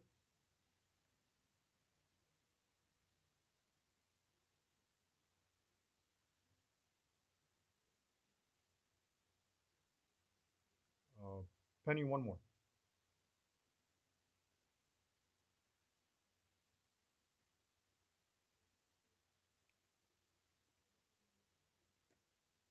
For the Atlantic City International Airport, for airfield safety security upgrades, including drainage, electrical, lighting, markings, fence, aprons, and wildlife management.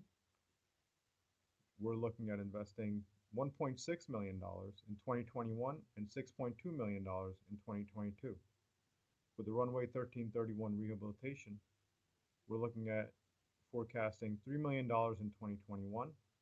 And for the de-icing pad construction for the phase 4, we're looking at $8.1 million in 2022. For facility improvements, next slide, Penny.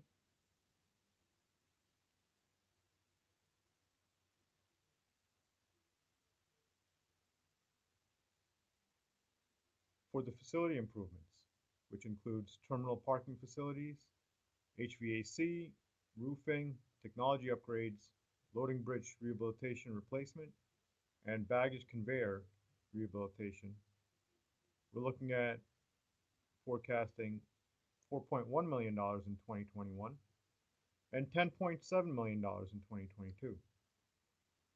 To summarize, the capital program for 2021 for the South Jersey Transportation Authority will consist of $78.2 million, with $69.5 million on the expressway and $8.7 million at the International Airport.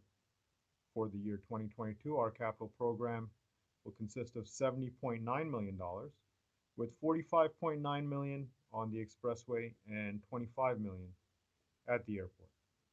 Jerry, once again, thank you. And I hope everyone a safe and happy Thanksgiving.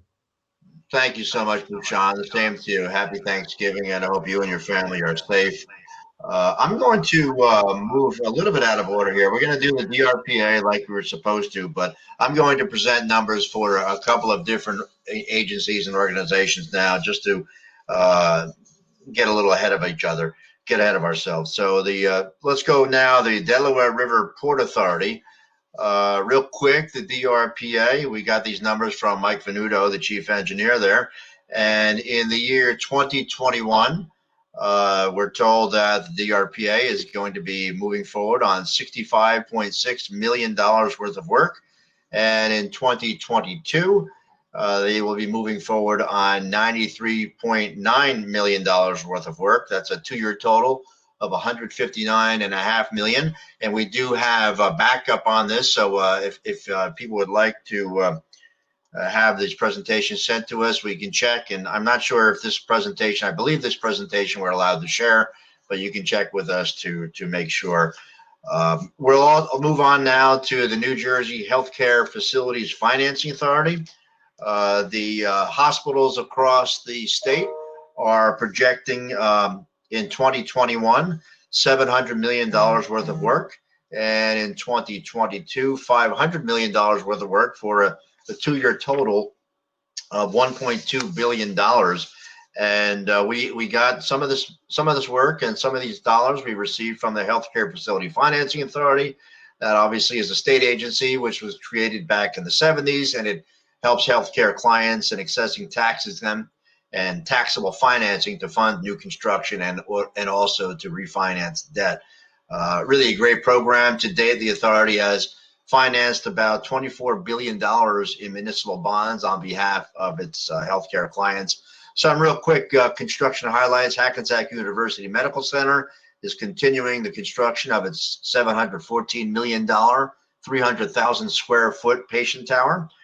This new addition will include 200 private rooms, 50 bed intensive care units, and a new surgical platform with 24 operating rooms. And Hackensack University Medical Center says the project is expected to be completed in 22. Steel is now being erected at the new Valley Hospital replacement facility located in Paramus.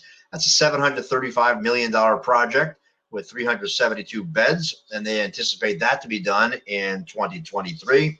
Virtua Health is preparing for the construction of a replacement hospital facility and a healthcare complex located in West Hampton Township.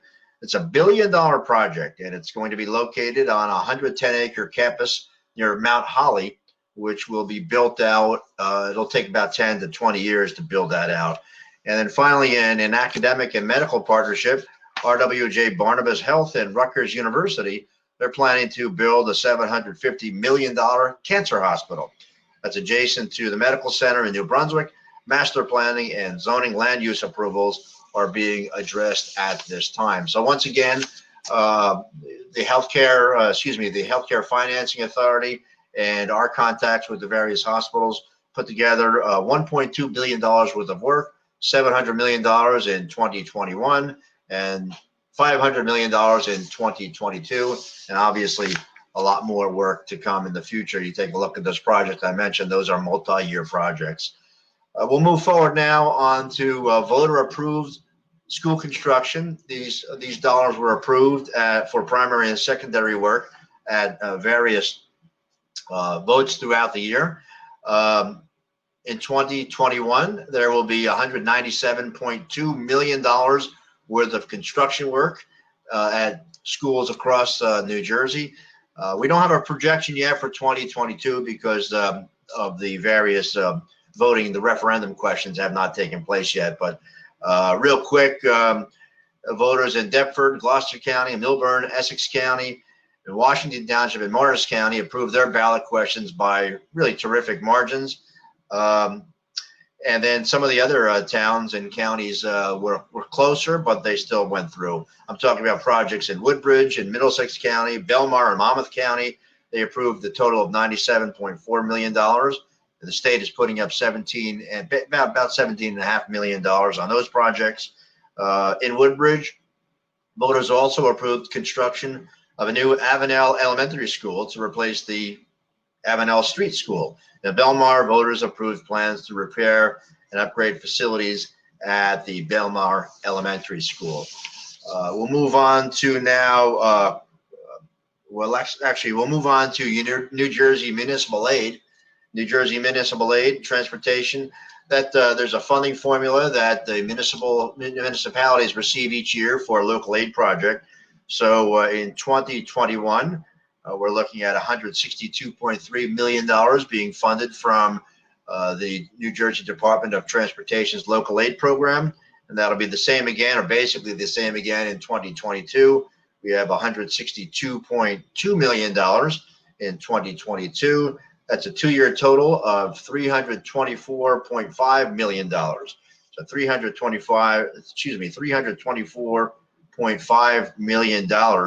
And just going back, I jumped a little ahead of myself. The Healthcare Facility Financing Authority is announcing that they're going to be funding $1.2 billion worth of work over those 2 years.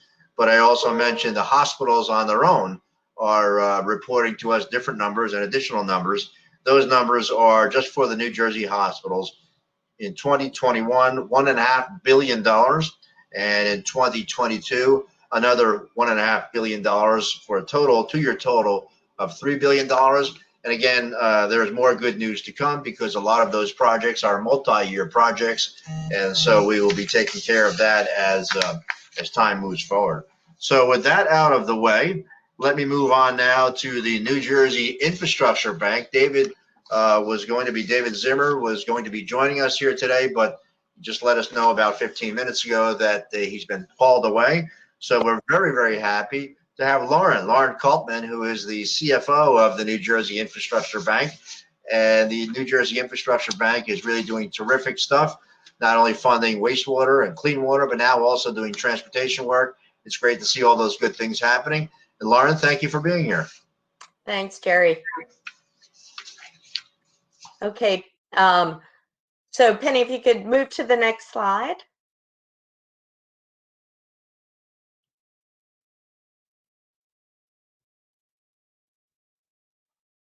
Penny?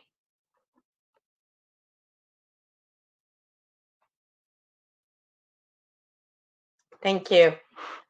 So as Jerry mentioned, we have two different programs. One is the Water Bank program that we've been doing for over 30 years with the New Jersey Department of Environmental Protection, where we fund clean water and drinking water projects through different components. There's a piece that's funded through bonds, through the iBank, and then another piece of the project gets funded through SRF funds from the DP, which the majority of which come from the federal government.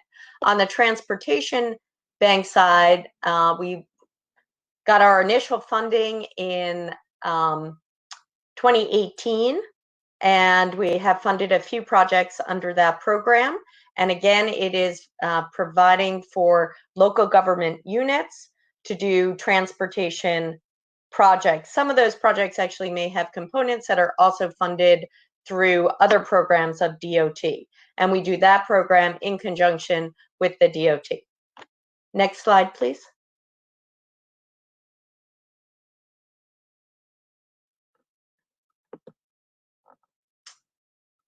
Okay, there we go. So we actually wanted to give you a little bit of a recap of what we told you last year versus where things stand right now. So in 2019, our projection for 2020 under what the water program was about 500 million, and we actually ended up doing 339 million. So we came in a little bit under what we had projected. And for 2021, last year we thought the projection would be about 520 million. We're now upping that projection significantly to over $1 billion. On the transportation bank side, 2020, we had originally projected a year ago that we would do about 60 million, and we came in about 20 million. This upcoming year, we had projected we would do about 100 million. We've actually reduced that to about 65 million for our projection. Next slide, please.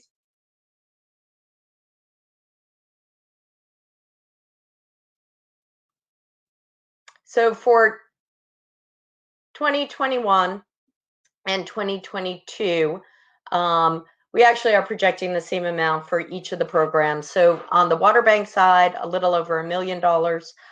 As I said, we are about a quarter of the way there already.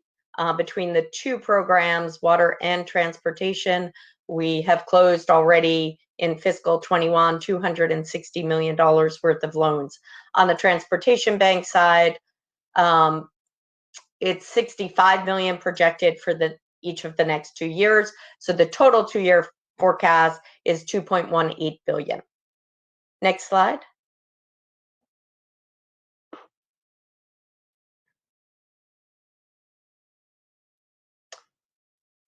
So the projects that we do range in size.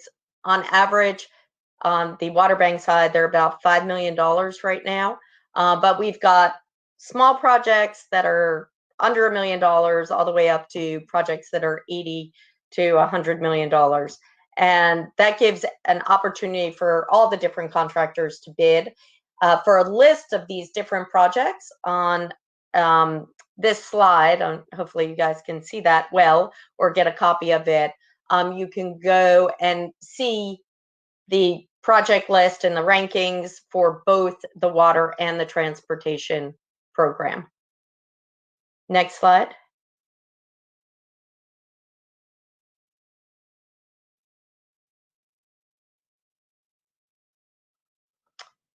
So as I mentioned earlier, on the water bank side, we've got the drinking water projects and the clean water projects, which I think people are familiar with. In terms of the transportation bank side, which is the newer program, there's a listing, bridges, culverts, road, paving, pedestrian, walkways. The meeting that David actually is on right now, which is why you are stuck with me presenting, is that for a boardwalk down at the shore. So a very large project.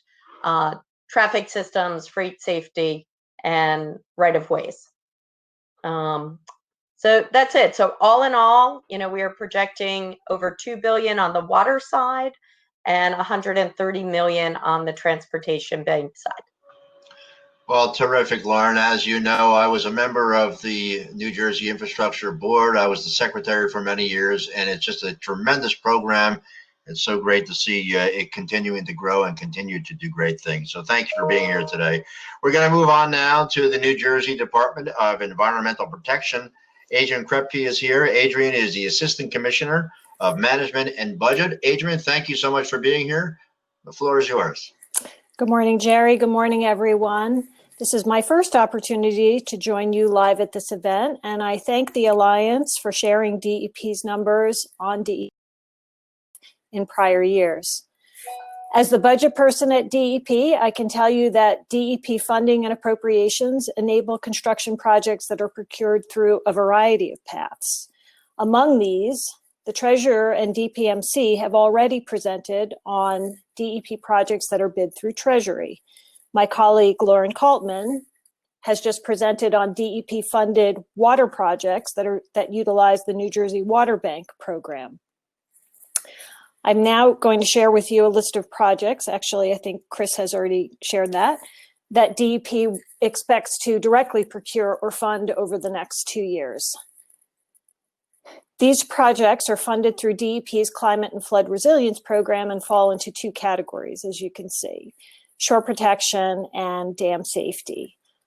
I've listed here 7 shore protection projects, which are expected over the next 2 years. You can see the largest of them is the one that's listed last.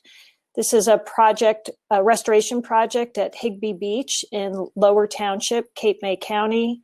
The appropriations for that project are $30 million. It has not been bid yet. This project will involve earthwork, grading, dynamic compaction, trail enhancement, water control structures, pedestrian bridge construction, boardwalk, and other features. In terms of our dam safety projects, those tend to be much smaller projects. They are loans that we do directly to local and private associations for dam repair projects. The expected outlay over the next 2 years is $28 million for those projects. Between those 2 areas, the total is $32.8 million in fiscal 21 and $36 million in fiscal 22. That's it for my presentation. Thanks very much. Well, thank you so much, Adrian. I really appreciate you being here and finding time to join us. Let's move on now to the New Jersey Schools Development Authority. Manny De Silva is the interim CEO. And if I could ask Manuel to please turn on your camera and your microphone. Thank you so much for being here. It's great to see you, and the floor is yours. All right. Thank you, Jerry. I appreciate it. All right. So let me start off. Good morning, and thank you, everyone, for having me and for the Alliance for hosting this great event. For those of you that don't know SDA, we are responsible for the construction of school facilities and emergent projects in 31 SDA districts, as well as issuing grants to regular operating districts. The estimated value of active school facilities, capital, emergent, and regular operating district grant projects is approximately $2 billion. You know, this year is a different year in many respects. During the pandemic, Governor Murphy affirmed that the important work of the SDA remained designated as essential construction throughout the COVID-19 pandemic.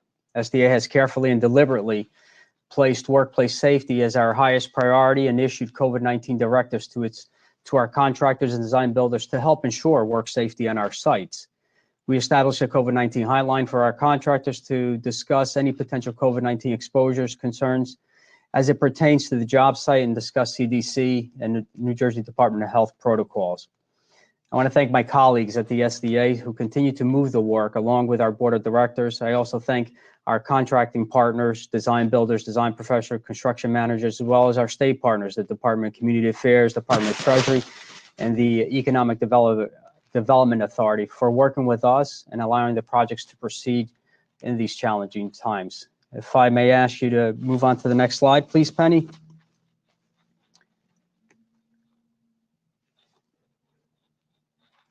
So SDA has completed more than 850 school facilities projects in SDA districts and executed more than 5,400 grants for regular operating districts throughout all 21 counties. This fall, SDA delivered 3 new schools in East Orange, Harrison, and Pemberton, and in addition in Millville. That represents 352,000 square feet of new construction, 2,700 new seats for students, and a state investment of $177 million. Peggy, if I may ask you to go to the next slide. So this next slide, let's talk about our current projects. Perth Amboy High School. This is the largest project ever undertaken by the SDA, both in size and cost, and we encourage you to reach out to Terminal Construction. They are the design builders on this project. And if you're seeking opportunities to do work, please reach out to them. This project is currently in the site work phase and is scheduled for footings and foundations in the second quarter of 2021. Peggy, next slide, please. So this next slide shows you the upcoming opportunities with SDA for the remainder of this year, next year, and beyond. So if you study a little bit, it includes emergent projects, new capital projects. It's a totality of what we have going on, and it projects out until 2025. Next slide, please, Peggy.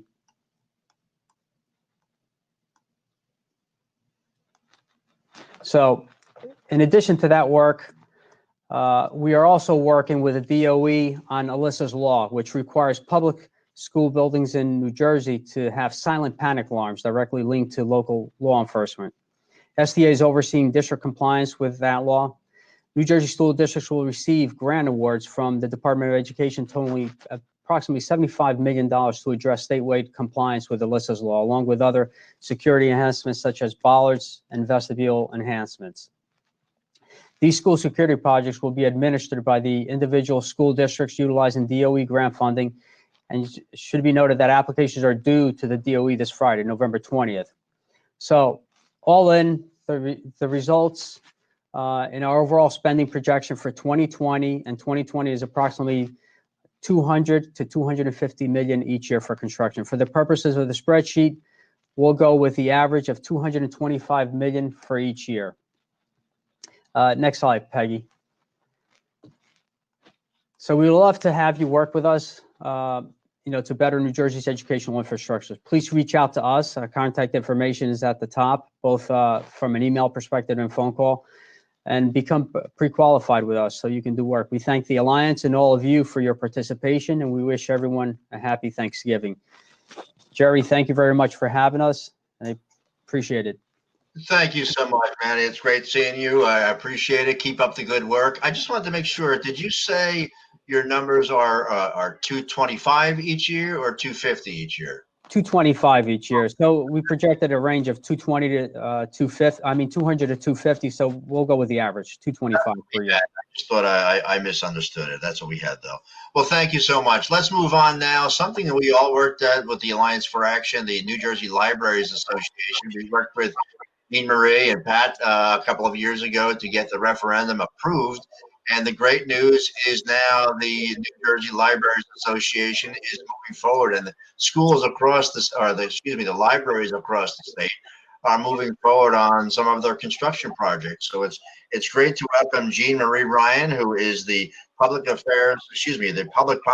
chair, emeritus actually, of the New Jersey Library Association. Jean Marie, always a pleasure seeing you. Thank you so much for being here, and we've got good things to talk about. Thanks, Jerry, and congratulations. I miss Phil, but it's great to see you in his role. Thank you. Good morning, everyone. I cannot thank the Alliance for Action enough, because when two librarians decided that we needed some construction money for libraries, we definitely needed the money, but I don't think we had the least idea of how to get there. And we found the Alliance for Action, and the rest is history. So it's with great pleasure that I announced that on Monday of this week, both houses of the New Jersey Legislature unanimously approved the funding for the library construction bond referendum, which passed in 2017. I want to make it clear that although we definitely needed construction money for libraries because our buildings are in arrears, Jerry's point that construction plays an integral part in the foundation of New Jersey's economy informs one of the reasons that NJLA pursued the Library Construction Bond Act with as much determination as we did. The fact that I work in a basement didn't hurt anything either, because I'm a woman who likes the light. The construction bond was for $125 million. As I said on Monday, the legislature approved projects totaling $87.5 million. I think that will hit in 2021. That's 70% of the construction bond money. There are 38 projects that were approved out of 138 that were originally submitted. So 70% of the money is going towards that. the other 37.5 million, which is 30%, is out there for the 100 other projects that were originally submitted, as well as other projects that may be coming up down the pike. The projects range in size from 37,500, I believe, or something in that amount. Yes, 37,500 to 12,500,000.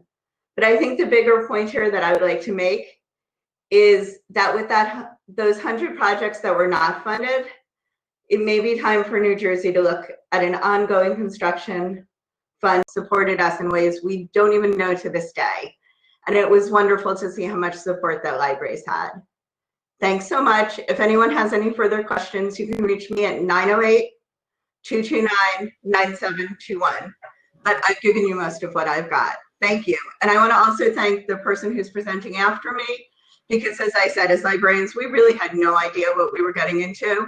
And the New Jersey State Library and Mary Schuth, the state librarian, has worked closely with many state agencies, including Eric Brophy and the New Jersey Education Facilities Agency, I think, to get this across the finish line. And we're so grateful to everyone. Thanks so much. Have a great day. Thank you too today, Jean Marie. It's always been a pleasure. And I got to admit, during that whole bond issue question, you were really the spark plug that made it go through. So it's really great to see it all worked out, and really wonderful that the money is starting to flow now.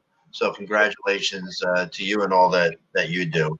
And that was a nice intro you had for Eric Brophy. Eric is actually the executive director of the New Jersey Educational Facilities Authority.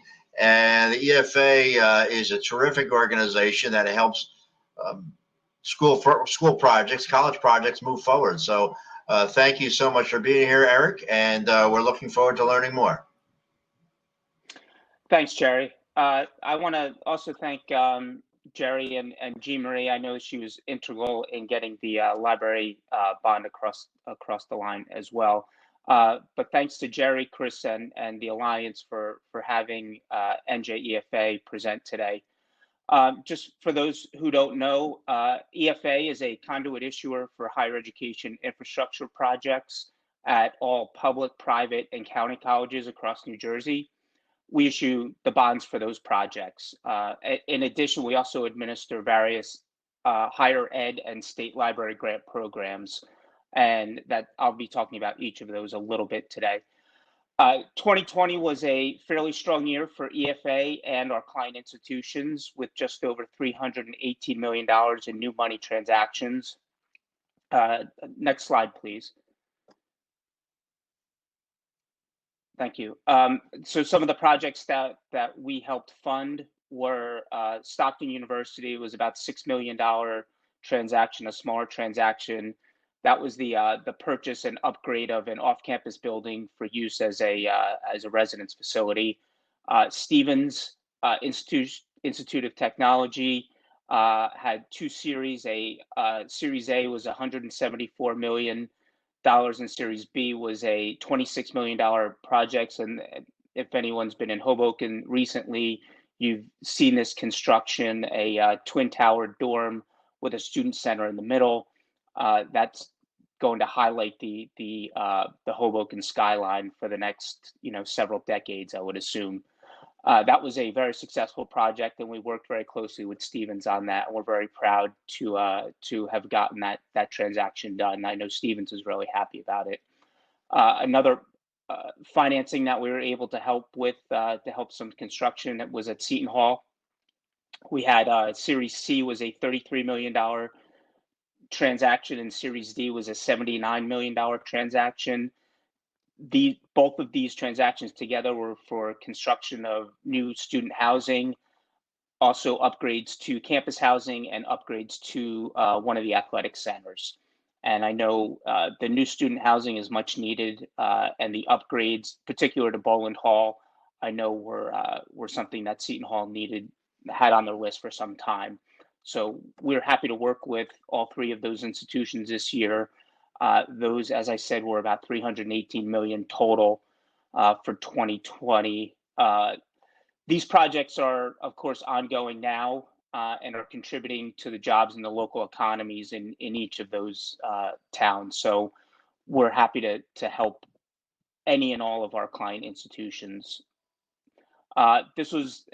These projects in 2020 were a dramatic improvement over 2018, where 2018 and 2019, EFA in 2018 had 0 transactions. As most will recall, 2017 was a tax reform year, and a lot of colleges and institutions refunded a lot of their projects at the end of 2017. So there wasn't much bonding for higher ed in 2018 across the country. The industry was down, but for us particularly, we didn't have any transactions in 2018. 2019, we had very a limited number of transactions totaling about $20 million. And we're very happy to see the trajectory moving upwards again in 2020 and projected for 2021. So 2021, is looking good for the construction industry in higher ed. Particularly, I'll let you know that we are in discussions with 2 to 3 different higher education institutions regarding transactions that we believe will price and close in the first quarter of 2021. That's what we know and what we have in the pipeline thus far. After the first quarter, we expect there may be more. We just don't have any specifics on them at this point. Although it's difficult to put exact numbers on what these transactions will look like because of the changing bond market, the fluctuations in the market, and the uncertainty regarding student enrollments because of COVID. We anticipate that these transactions, at least for now, based on what we know, will be in the range of $175 to $200 million. And that's just accounting for the first quarter that we're aware of. I also want to note, as Jean Marie stated earlier, that EFA helped with the library grant program and will be administering that program on the post-award portion of that. So as Jean said, the appropriations bill was approved unanimously by the legislature, the Assembly, and the Senate. It's now on the governor's desk. We're hoping that that appropriations bill will be signed in the next few days. And we're providing our administrative services under an MOU that we have with the New Jersey State Library. And the state librarian is actually the entity that's charged with implementation of the Library Construction Bond Act. As stated by Jean, the first tranche of grant awards will be about $87.5 million, with a second tranche to be issued at a later date, unspecified at this moment. I think it's probably going to take some time for this first group of projects to get going and to roll through. Certainly, we have the grant awards need to be notified, awardees need to be notified, and we need to get grant agreements in place. So the projects, and for anyone that's looking for the exact list of these projects, they are located under Appropriations Bill in the Assembly A4942, and that bill is accessible on the legislature and the state library's websites. So you can take a look at the projects that were approved by the legislature. Clearly, these projects are, as stated, 38 projects across 16 counties. So they're going to create jobs and improve the local economies in each of those counties and those local units. We think it's a great opportunity for the industry.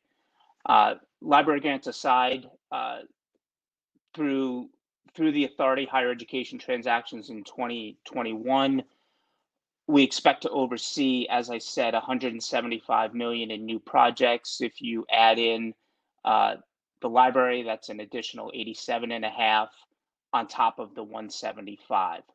So 2021 is looking very promising. And certainly when that second tranche of library grants comes through, probably late 21, early 22, we expect that realistically to happen. We think, that's another 35 million on that that side of it. Finally, I just want to note the authority, EFA also administers the higher education grant programs, which help. There's 5 different programs, so they're all different buckets of programs. But we administer those programs, and at the moment, although there's some tidying up of some grant projects from the 2013 and 2015 grant awards, that was the last time that these were funded. We're more than 95% of those grants have been spent down totally. And as far as we know, there's not a current plan, because I know this issue is of interest to many in the industry, that as far as we know, there's not a current plan to allocate additional funding to that for additional rounds. But those grants are recycle. So really all they need is an appropriation. They do not need to go through the legislature again. They just really need the funding. They don't need to be the grant programs don't need to be reapproved or anything. So that's the next evolution, and we're hoping that at some point in the not too distant future, I don't imagine 21 is going to be the year for it, but we're hoping that there's going to be some discussion about funding those higher ed grant programs to get some of those some additional projects in the pipeline, because we know there's a huge need in the higher ed sector. That's my presentation. I want to thank again Jerry and Chris and the Alliance for having us. Thanks, Jerry. Well, thank you, Eric. Thank you so much for being here. And it's really a great program that you run there, and it's got a lot of work out on the street, and it's done a lot for not only the construction industry but also the entire state, because we're getting better schools, and we're keeping students in New Jersey and even attracting students from out of Jersey. So it's a win-win for all, and thank you for all the great work you're doing. We're going to move on now, staying with the idea of colleges. We're going to move on to our research universities, and we're going to start first with Montclair State. Joe will be right with you, but we're going to start with Montclair State first. I did speak with the people at Montclair State, and they're looking at over the next 2 years, split it in half, $23.5 million and $23.5 million, for a total of $47 million. And they're expecting in the next 2 years that to move forward on a new athletics building would be about $20 million. Continued expansion of the research facilities in the College of Science and Math. That's also about another $20 million. And a new public safety building, including police and emergency medical services. That's about $7 million for the total of $47 million. And one thing to keep in mind in the future, this is more of a 5 to 10 year project, but Montclair State University is considering plans to build a new student center, which would obviously be an enormous project, and we're a long way to go for that. But I'm told within the next 5 to 10 years, that is certainly something that can be done. So we're looking forward to getting more information on that. So with that, we'll move on now to Rowan University. Joe Campbell. Joe is the Vice President for the Division of Facilities, Planning, and Operations. Rowan University has been a long time friend of the Alliance for Action. I happen to be a Rowan graduate, so it's always good to see Joe and all the good people at Rowan. Joe, we're looking forward to hearing what's happening at Rowan in the next couple of years. Thanks, Jerry. I want to welcome everybody and offer you greetings from Rowan University and President Ollie Hushman. Before we get started, I just would like to describe a little bit the landscape of what I think higher education is right now, and the way I like to describe it to my other colleagues around the state and others. I kind of look at us as being kind of in a whitewater management situation, with the whitewater being the normal activities of the university, the normal planning for the university, and as far as projects and academic initiatives and things. And the boulders that we try to navigate around being the different things that have been coming up over the last, I would say, 9 months. So we continue to maintain our flow. We look at those boulders as opportunities for adjustments, and we continue to move on. So if we can move to the next slide. So Roanoke, as many know, has 3 primary locations. The main campus in Glassboro. We also have 2 medical schools, one in Stratford and one in Camden. And we also have about 80 or so clinical educational sites around the state. Next slide, please. A lot of Rowan's planning and funding is through partnerships with the communities, private investors, and developers.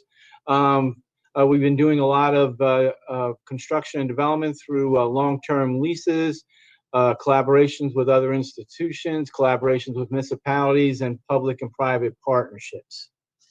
Next slide. So I want to also kind of start by saying on this next slide that we do project $265.2 million over the next 5 years. It's probably going to be higher than that, but for right now, I think that that's kind of a safe place for us to be. You know, the projects that I'm going to talk about before, some of them are kind of subject to how things go in higher education, especially in enrollment. We're thinking good things about it, but just so you know. So the Sophomore Village, which is projected to be an $80 million project, would be about a 725-bed residential facility. That right now is one we're talking about with an outside group, and we continue to have conversations about moving that forward. The second one is the Gene and Rick Edelman Fossil Park, which will be in Mantua. This is going to be coming out in late December, early January is what we're projecting as far as bids. It's a 45,000 square foot facility. We're going to have exhibits. We're going to continue to have the dig site, which is an active research site that will continue to be going on, and people that visit the fossil park will be able to partake in that. There'll be cafe, virtual reality, and other components of this. But we're real excited about this project and can't wait to get that one started. The next one is the Freshman Village. That's another one of those residential projects that right now we're still in discussions with a developer about and when that would continue to move forward. This one is a $66 million project, probably around 550 beds. The Chamberlain Student Center addition, which will be about a 30,000 square foot addition to our current student center. We're projecting documents to be done on that in May or June, and for bids to be going out on that this summer. The Bunce Adaptive Reuse Project, we continue to kind of work with that project, and we hope to continue that project. I know that one's been on the board for a year or so now. The Wilson Addition, which would be a 7,500 square foot addition to the building for dance studios, lockers to support our performing arts program. We expect that bid to go out in January or February. And Meditation Walk, which is a continuation of our stormwater management project. We see those projects going out probably again in the January, March area. The next page.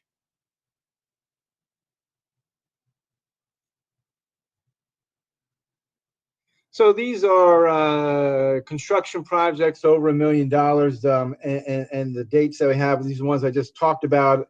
In addition to that, we have various deferred maintenance projects that we continue to work on in our central utility plant, our steam lines, and a number of other areas. Next slide. So for those who are interested in bidding on our projects, I would say to continue to stay over in the procurement website. This is where these things are posted. And we're excited to kind of be moving forward with that. We also, I also would like to say that we have a number of projects over on our West Campus, which are in negotiations with different developers and investment groups that will continue to develop the West Campus.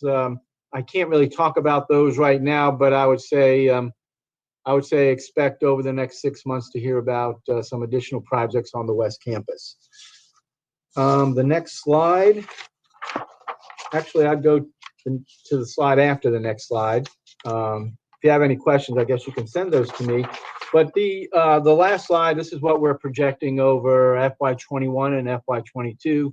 FY21, we're expecting to do about $80 million in construction. FY22, 112 for a total projected of 192 million. Again, we expect those numbers will change depending on how the current and that Whitewater takes us over the next few months. So that's all I have for right now. Thank you. Well, thanks a lot, Joe. And yeah, the Whitewater changes I'm sure they're going to be dramatic over the next few months, if not a couple of years. And we're all trying to make sure the waves don't go the wrong way. So, but thank you so much for being here. Our next. Well, if I would, I want to say I want to express my appreciation again to the next person who's going to be speaking for. He spent a lot of time having all of us facility guys get together across the state, and so we've developed a great relationship, and there's a good network that was developed. So looking forward to hear about his projects. With that, you're talking about the one and only, the man, the myth, the legend. It's Andrew Christ. Andrew is the key guy. He's the Senior Vice President for Real Estate Development and Capital Operations at NJIT. Andrew has been a longtime friend of the Alliance for Action, not only in his current position, but in his previous lives at different schools. It's always been a pleasure working with Andrew, and he takes a good ribbing, and he comes right back too. So it's always good to see Andrew. And Andrew, we're really interested in hearing what's coming up as far as construction goes at NJIT. Thanks, Jerry. And it's my first public opportunity to say congratulations to you on becoming the president of the Alliance. And yes, we've had a wonderful relationship over the years, and we appreciate the support of the Alliance. Thank you. Sure. So good morning, everyone. And thanks again to Jerry, Chris, Lynn, and Penny for the opportunity to present to you all at this year's construction forecast. We know we have many alums in the audience, so I always like to brag a little bit about our alma mater. As New Jersey's public polytechnic university, we're proud to have joined Princeton and Rutgers as the third R1 research university, or very high research activity university in New Jersey. In addition, we're ranked number 74 in the nation in the QS World University rankings. Jerry talked a little earlier about US News. But this puts us in the top 10% of all colleges and universities in the United States, which we're very proud of. And finally, a statistic we're extremely proud of, and that's we are #1 nationally by Forbes for the upward economic mobility of our lowest income students. So helping those that need the help the most, bringing them up from the lowest quartile of family earnings to the highest. So we appreciate the opportunity to present that today. As you would expect, and as Joe mentioned, the pandemic has hit higher education, colleges and universities as hard as every other industry, and many of our FY20 capital projects were canceled or delayed or deferred to help balance the loss of revenue and minimize layoffs, furloughs, salary reductions, etc. So some of what you see from me today will be very familiar.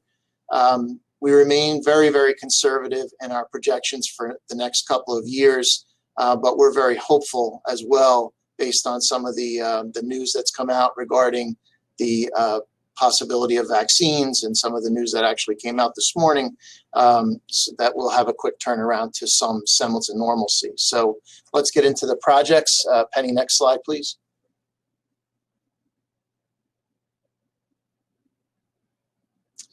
So this first project is part of the NJIT Campus Gateway Redevelopment Plan. We are the designated redeveloper. We have an agreement with the city of Newark for 21 acres in the University Heights neighborhood. that will help to revitalize many of the areas within University Heights adjacent to NJIT and Rutgers Newark. We're partnering with the PRC group to build a building that's 110 market rate or market residential apartments. 99 of those will be market rate. 11 will be affordable to comply with Newark's inclusionary zoning ordinance, with 11 additional units off-site. It'll have about 1,200 square feet of retail in the space to help activate the streetscape, and we anticipate a groundbreaking in the fall of 2021. The project has been on the docket for us for quite some time, but it's been delayed due to the presence of PCBs. We originally were doing an adaptive reuse of the existing building. That can no longer be the case, so that has stalled our entitlement process a bit, but we expect that to be a $32 million construction project over the next 2 years. Next slide, Penny.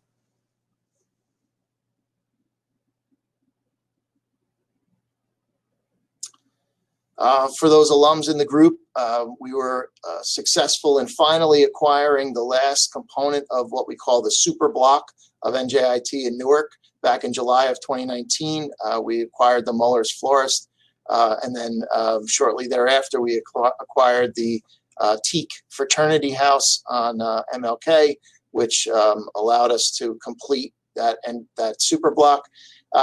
In the interim, what we plan to do is create a gateway to the NJIT campus, creating a sense of arrival from either from downtown as you head west on Central Avenue, or from the north as you exit Route 280.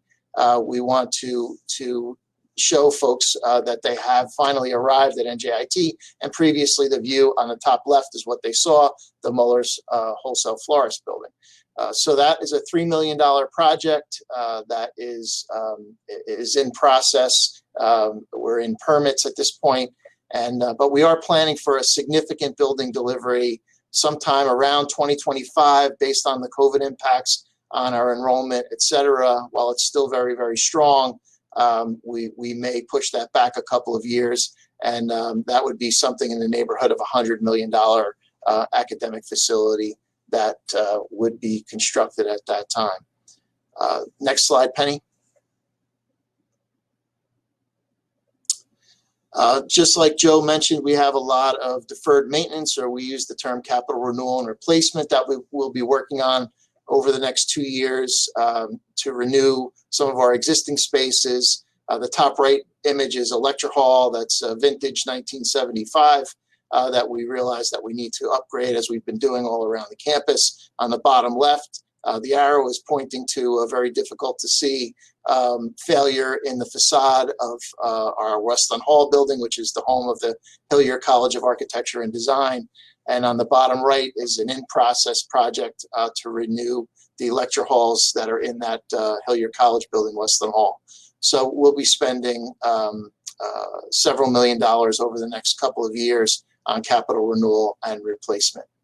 Next slide, Penny.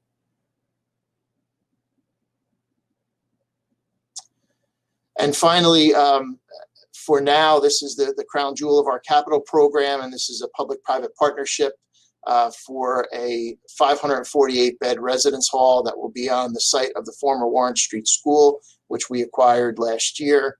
It'll include 70 parking spaces on the lower level, and you can see the second picture on the right side.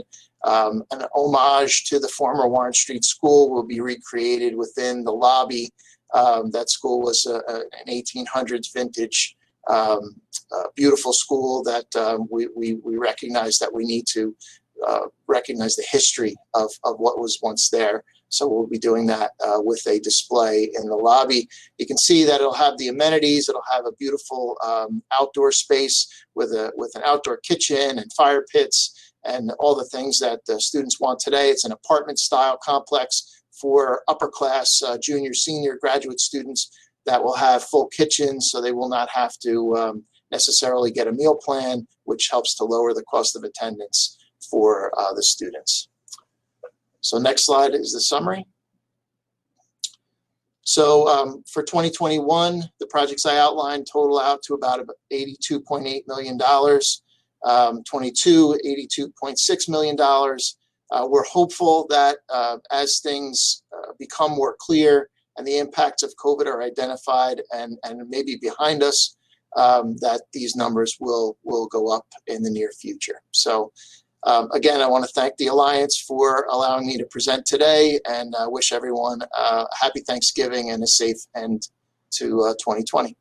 Well, thanks a lot, Andrew. It's always a pleasure seeing you. And we're going to wrap up our round robin of the New Jersey State Research Universities by welcoming in Frank Wong. Frank is the Executive Vice President of University Planning and Development at Rutgers University. Frank, always a pleasure seeing you. Thanks for being with us today, and interested in hearing what's happening at Rutgers. Frank, you need to turn your microphone on the bottom of your screen. There you go. Very good. Well, thank you, Jerry, for the opportunity to speak to everyone. Look forward to coming to this event every year. So if we could go to the first slide, Penny. So since I spoke last year to the audience, we had a new president come on board. Jonathan Holloway comes from Northwestern, and he takes the helm during this very challenging and unprecedented time. So the university that he takes charge of is at its high watermark in terms of enrollment in the number of students here. Also in terms of physical size, as you can see, we're spread throughout the state with over 71,000 students. We also have 19,500 beds throughout the campuses. The big challenge is that the president takes over an institution that has significant financial challenges. We are losing significant revenue from the loss of room and board fees.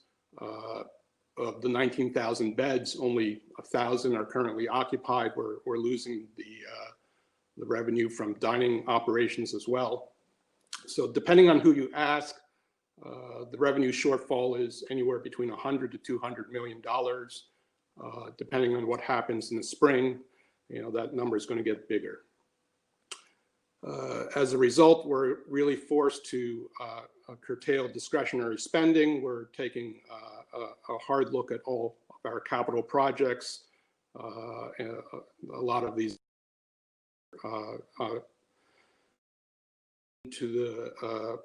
into a holding pattern or being sidelined.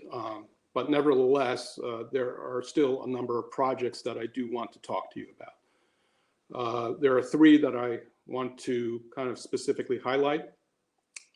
And Penny, if you can move to the next slide, I'll start with the first one.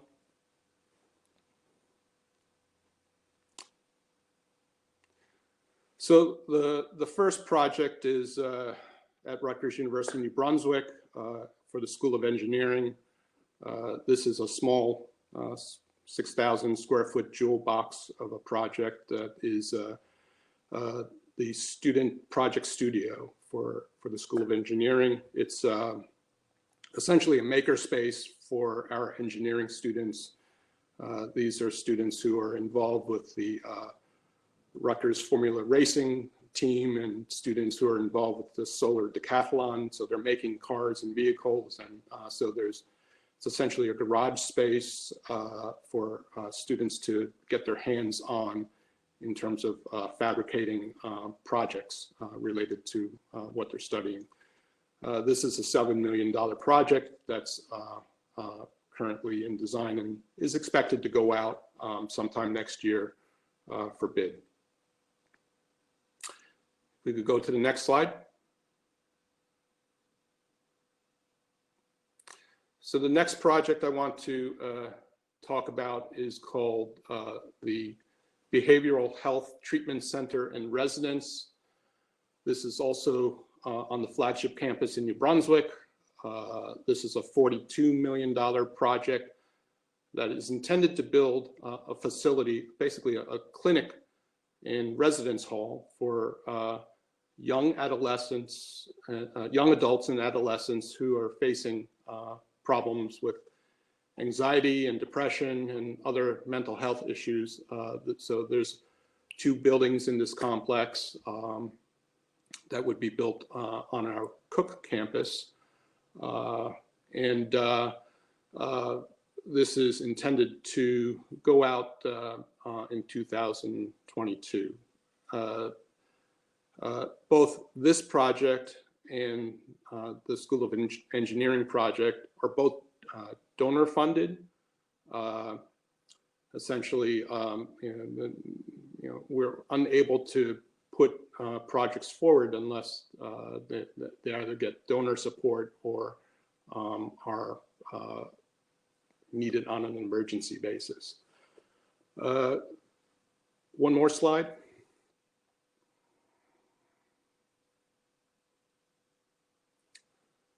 Penny, if you could move to the next slide. The third project I want to highlight is up in Newark at the Rutgers Biomedical Health Science Campus. You can see on the image on the left, highlighted in pink is the Medical Science Building, which was built in the 1960s. This is a massive 650,000 square foot structure that was originally built as part of the University of Medicine and Dentistry.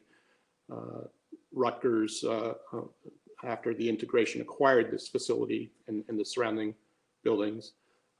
This building needs significant upgrades and improvements.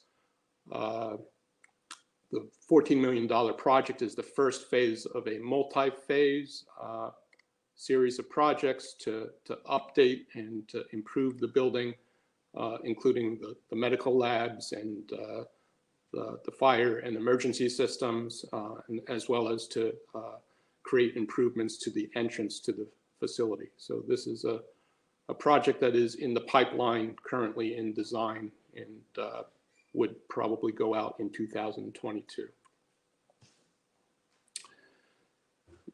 We go one more slide is the summary sheet. So to sum up, in 2021, the School of Engineering Student Project Studio, in addition to some critical repair and renewal projects amounting to about $10 million. So for 2021 is about $17 million of projects. 2022, the Behavioral Health Treatment Center, the RBHS Medical Science Building renovations and deferred maintenance projects adds up to about $66 million. So that's the summary. At this point, I'll turn it back to you, Jerry. We wish everyone a good and safe Thanksgiving. Thanks a lot, Frank. You too. Thank you for being here today, and we're doing our best to get money going back again. Obviously, higher education, and particularly in this case, Rutgers is being hurt by COVID. We're trying to do our best to build back and get things moving again. But thank you so much for being here today. We're going to stick with the colleges. Now we're going to move to the independent colleges and universities. I'm going to welcome in David Rousseau, the Vice President. David, nice to see you again. Good to see you, Jerry. And again, some of the other people have spoken. Congratulations on your new title, and I know you'll do a great job. Thank you much. On behalf of the 14 nonprofit independent colleges in New Jersey, again, it's an honor to always come before this group, and it's a shame that we're not doing it in person. And I would again echo everything that I think all the other higher ed reps have said, that the COVID world right now is something that we're not sure of, and it's having an impact on the revenues of all of our colleges, especially on the residential side.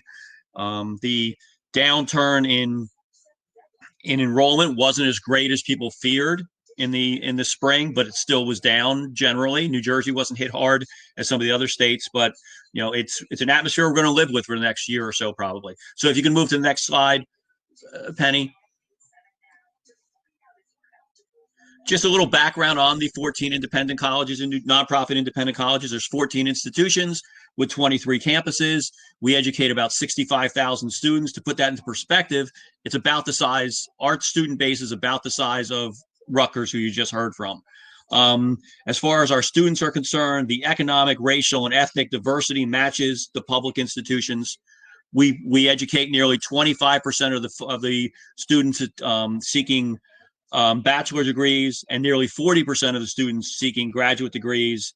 We have an economic impact of around $4 billion. That's a return of nearly 40 to 1 on the state investment of operating aid and student aid. And we have over 20,000 direct employees, and then thousands more from bookstores and other places that are no longer on college campus payrolls. If you can go to the next slide, it just shows you a map of where our 14 institutions are. You know, most of them are up in the northern part of the state, a few in the central, in the 195 corridor, and then, really no presence down in South Jersey, even though there are some relationships with some county colleges down in the South Jersey area.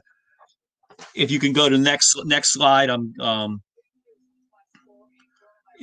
clearly COVID is going to have an impact on whether projects move forward or not. The numbers I'm giving you are what people are planning.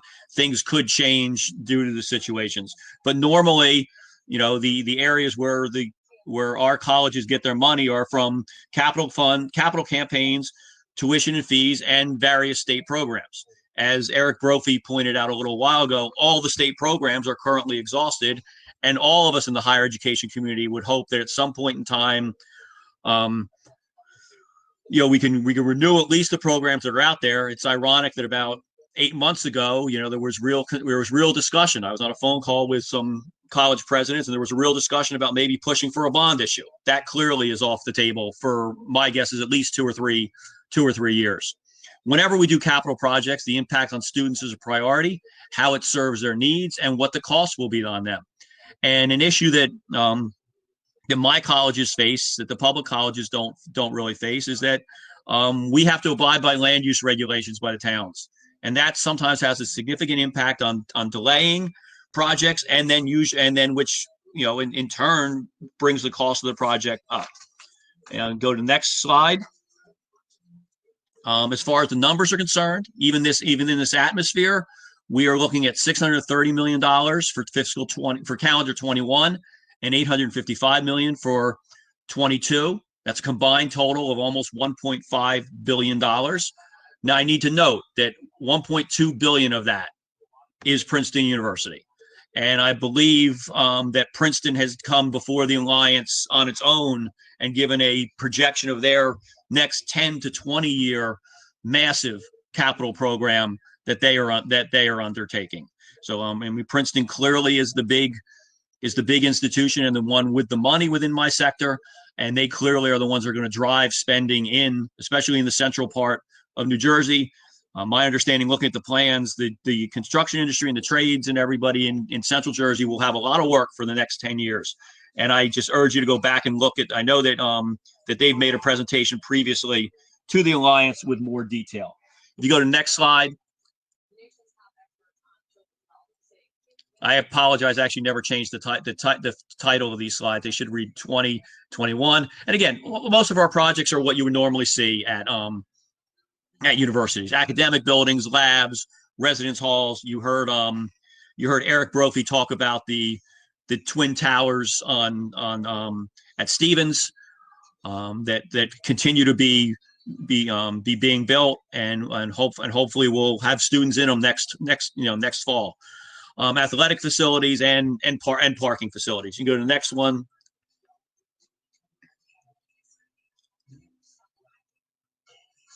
Same thing. You have also new construction of residence halls, student centers, parking facilities, and athletic facilities. And we go to the next slide. And again, this just shows the largest of my 14 institutions where the money is. Of course, as I mentioned, Princeton with almost 1.2 over the 2 years. Stevens with slightly over $200 million over the 2 years. And again, that is primarily their residential halls. FDU with about $27 million over the 2 years, and Seton Hall of around $10 million over the 2 years. And you can reach out to any one of those for more specific information on their projects. And again, I thank you for everybody's time. And again, Jerry, congratulations. And again, thank you to Chris and everybody for their hard work and, putting this together. Thank you so much, David. It's a pleasure seeing you here. I just want to remind everyone, our REMO for this program runs out at 12:30. So if our speakers can please try to condense their presentations, it's been a long morning already anyway, but we need to cut off at 12:30. So we'll, if we can wrap this up, then we'll take a review and look at where our numbers are at the end. But if I could ask the rest of our speakers to please cooperate with us and try to be brief, very brief. Our next speaker is going to be Linda Lamb, and Linda is the Vice President of the the County Colleges Association in New Jersey. So thank you so much for being here, Linda. Thank you. Thank you to the New Jersey Alliance for Action for having New Jersey's community colleges participate in this. And I have a single slide, so I'm going to fit right into your request, Jerry. I've got one slide. And but as background, before I get into the particulars on the slide, I just want to say that New Jersey has 18 community colleges, though it has 21 counties. Some of our colleges serve more than a single county. But what I'm sharing with you is information that I facilitate out of the Council of County Colleges. We work with all of the community colleges, but we're very proud and very pleased that the state of New Jersey in 1971 passed a law that combines the state and county to support capital projects at New Jersey's community colleges. To be sure, our colleges cannot issue debt. And so the only way to support capital projects on our campuses is through this partnership, for the most part, unless there is a special bond issue. So if you look at the list that I've provided, and it's up on your screen, we at the Council of County Colleges work to allocate these funds per college. But the colleges get to decide how to spend those funds. And so within the amounts that you see in 2021, we actually allocated these funds in 2020. However, the state had to suspend the Chapter 12 program for a period of time.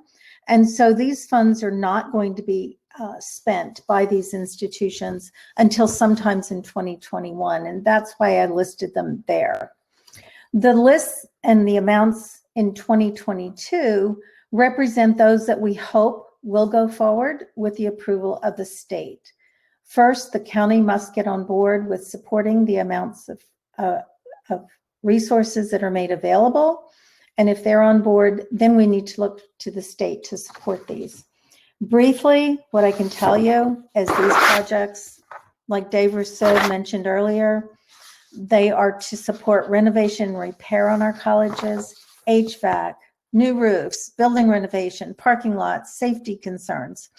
But occasionally, our colleges at the local level can combine these amounts with other resources that they have access to for new construction projects. And so in particular, I'll just highlight three. There's a conference center in the 2022 year. There's a physical ed facility renovation that's going to total over $20 million, and a new administration building, again, over $20 million. But it's not represented here because the only resource that's available here are the Chapter 12 funds that cycle on an annual basis. So without belaboring anything, I just want to again thank the Alliance for Action for having us. And we too are hopeful that these projects move forward as they are identified in this list, but subject to change given the circumstances that we're all in right now. So thank you. Certainly understandable. Thank you, Linda. I really appreciate you being here today. We're going to move on now to Eugene, better known as Gene Lepore, who is the Executive Director of the State Colleges and Universities. Gene, good to have you here. What you got? Yeah, it's a pleasure to be here. Thanks very much, Jerry. It's an honor. So if Penny has the slides, we can move on just to give you a taste of which institutions we represent. At NJ Askew, we are the 7 non-research institutions: TCNJ, NJCU, Stockton, William Patterson, Kane, Ramapo, and Thomas Edison. So we educate over 65,000 students, mostly undergraduate, of course. And just to echo exactly what you've heard from the rest of the sector, it's been difficult navigating the fiscal challenges of COVID. Certainly, revenue streams have gone down. Students aren't on campus in the same numbers they were before, and that certainly creates a bit of pressure. With that, projects have been delayed. That said, some of those that were delayed are expected to move forward in 2021 and 2022. You will see that. I'd love to be here, honestly, talking about major new state investment. Building Our Future Bond Act was tremendously successful. I'd love to be talking about another major state bond act for higher ed, but seeing the state's debt load, the borrowing for COVID, it just means that that's a reality that's a little further off in the distance. I can give you a taste of some of the larger projects that we're going to see at our colleges and universities. Again, you just heard this from the county colleges. We're very heavy on renovation, deferred maintenance. There's not a whole heck of a lot of new construction, but where there is, it certainly stands out.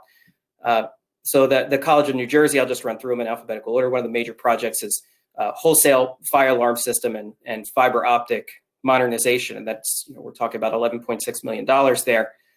They're also in the early stages of exploring opportunities for additional P3 residential, but I really don't anticipate that as a 2021-2022 piece. At Kane, they're looking at roof replacement at Wilkins Theater and at the Myron Student Center, $3.3 million there. That's going to be their largest project. Other exciting things like an esports cafe for students.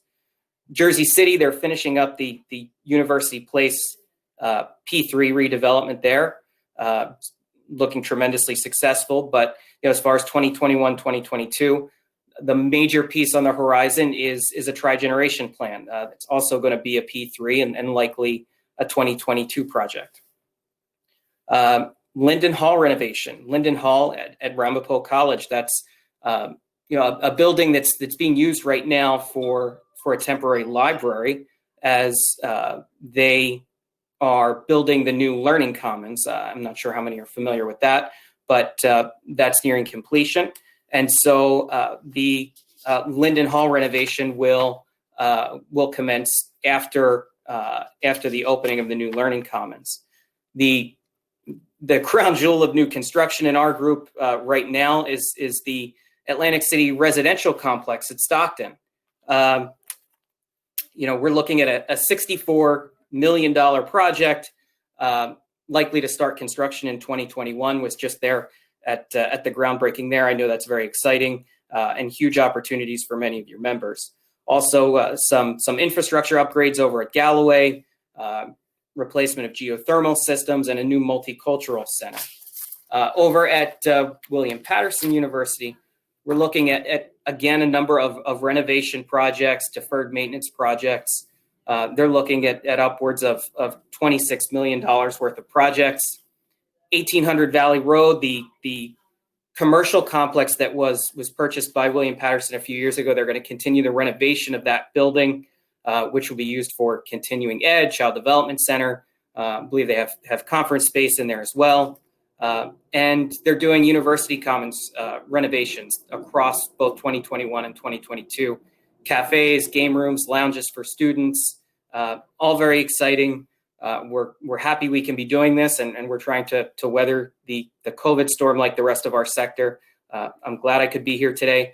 If there's specific information you need, please feel free to check with me. Our website is njascu.org. You can call me on my cell phone anytime, 215-620-5174. And as you see there on that slide, we're looking at a total of 170 million, with 100 being 21 and 70 being 22. Thanks very much, Jerry.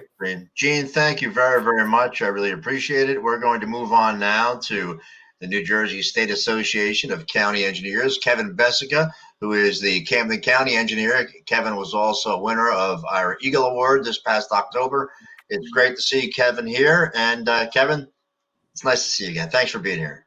Thanks, Jerry. And I'm going to be very brief today.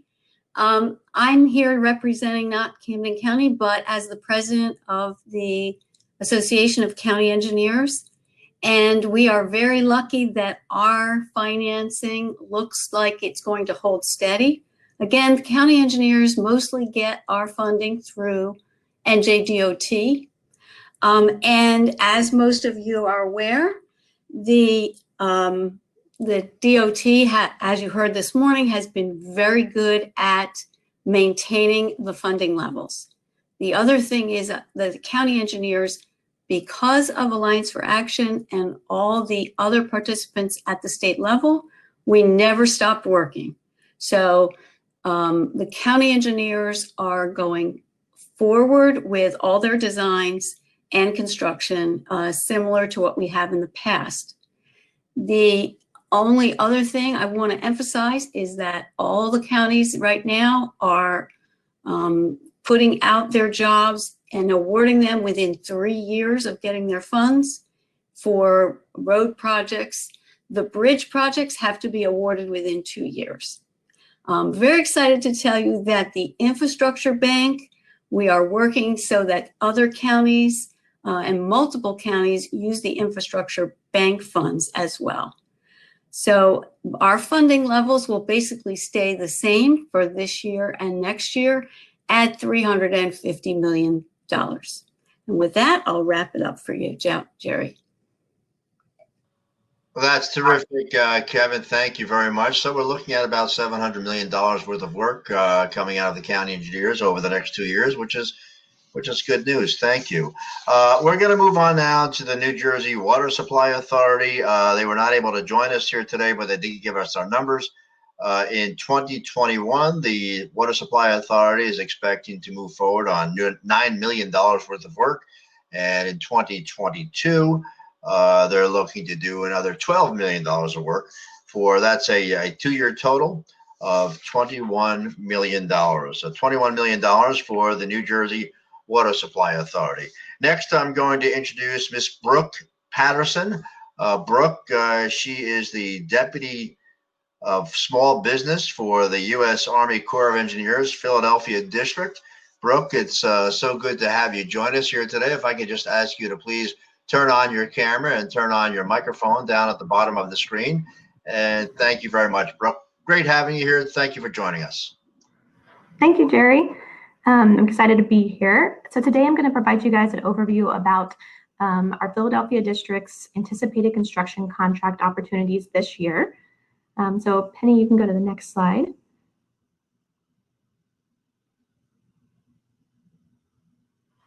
You can go to the next, yeah, there we go. So the Philadelphia District has responsibility for maintaining waterways, managing water resources, and building and maintaining facilities for the military. So our area of responsibility is the Delaware River Basin, which includes a large portion of southern New Jersey. The northern part of New Jersey is covered by our New York District, which is going to be presenting right after me.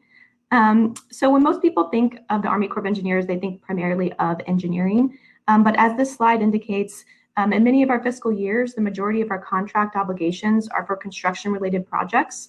So in our recent fiscal year, 2020, we had approximately $352 million in contract obligations, 217 million of which were associated with construction-related NAICS codes. And I also have some fun facts on this slide relative to New Jersey. So Penny, you can go to the next slide. So I'm going to go over a list today of our anticipated construction solicitations for this fiscal year. And our fiscal year goes through September 30th of 2021.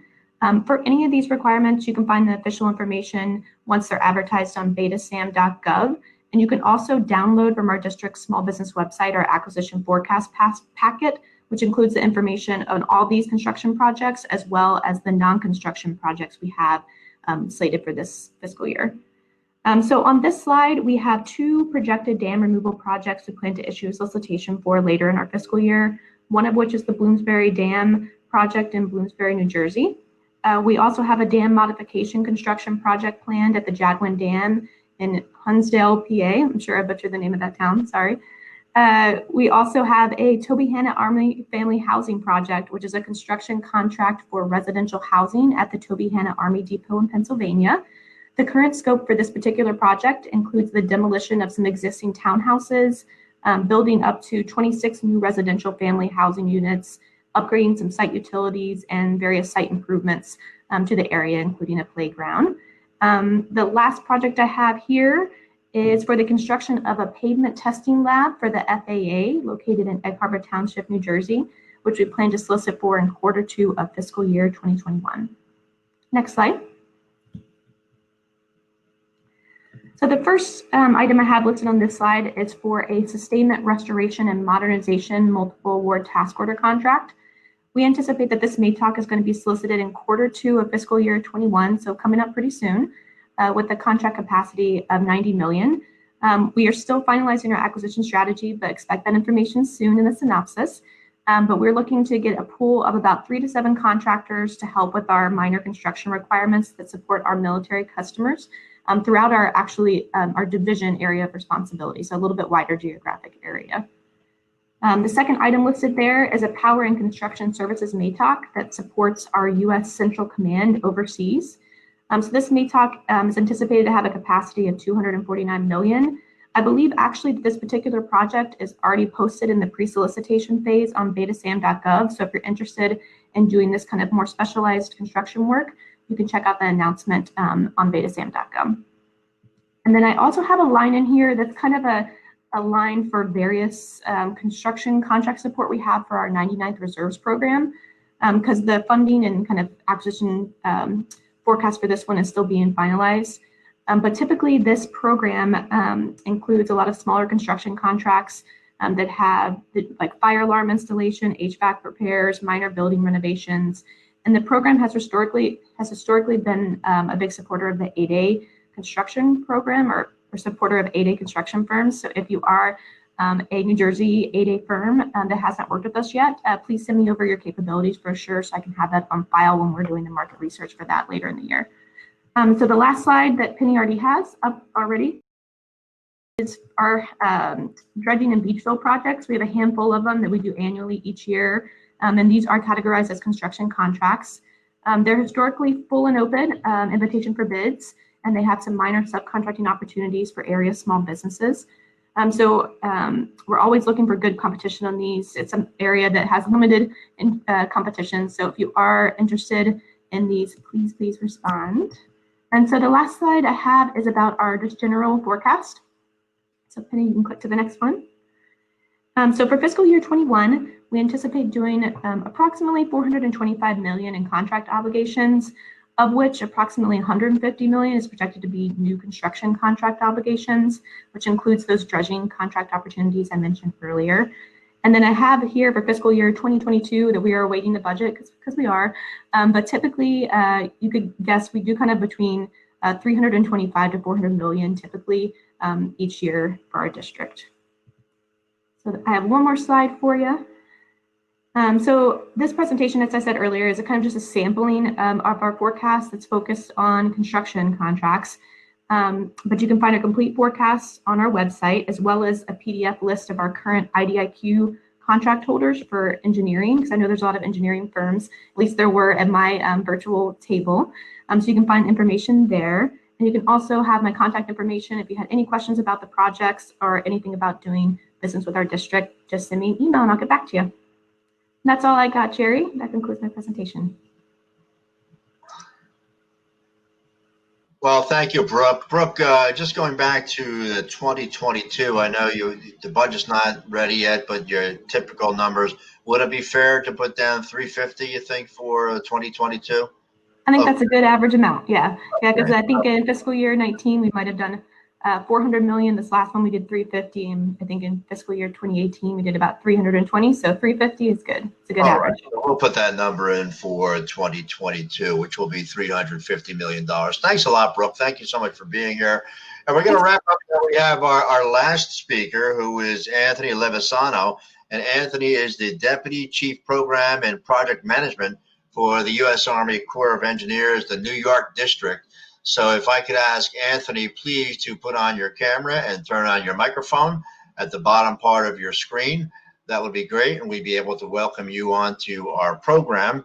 Anthony has been with us for many, many years. Anthony making the trip all the way from New York, a lot of times down to Trenton and other various places where we've had our program. And he's always been able to make it and be a part of our program. So, Anthony, great to see you. Thank you so much for being here. Jerry, Go ahead. can you hear me, Jerry? I can hear you, yes. Jerry, can you hear me? Yes, I can. Yeah. Well, Jerry, congratulations on your new job. Thank And I'm sure you're going to do amazingly well. I Well appreciate it. deserved. Well, Thank good you. morning, good afternoon at this point. Good afternoon, everyone. And I hope everyone is doing well. You know, it's a changed world. It's different. As Jerry mentioned, I've been doing this for a while, I'd say over a decade.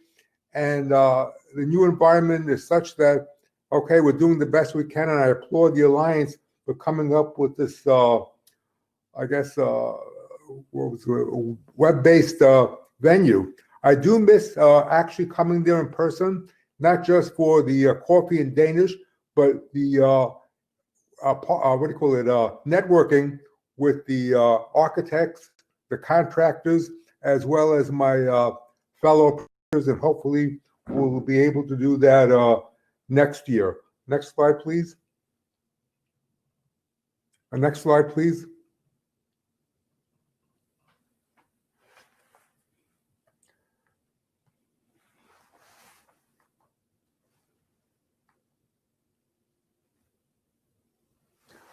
Okay, about the New York district. I have the next slide, please.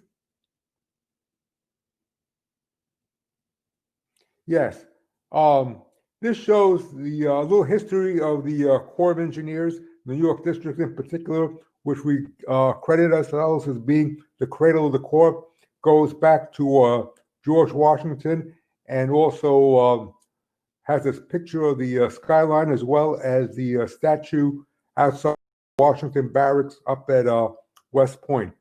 Next slide, please. Here, just a little bit more history about the Corps. I know we're pressed for time, so you could read this at your leisure, which I've sent out to the Alliance.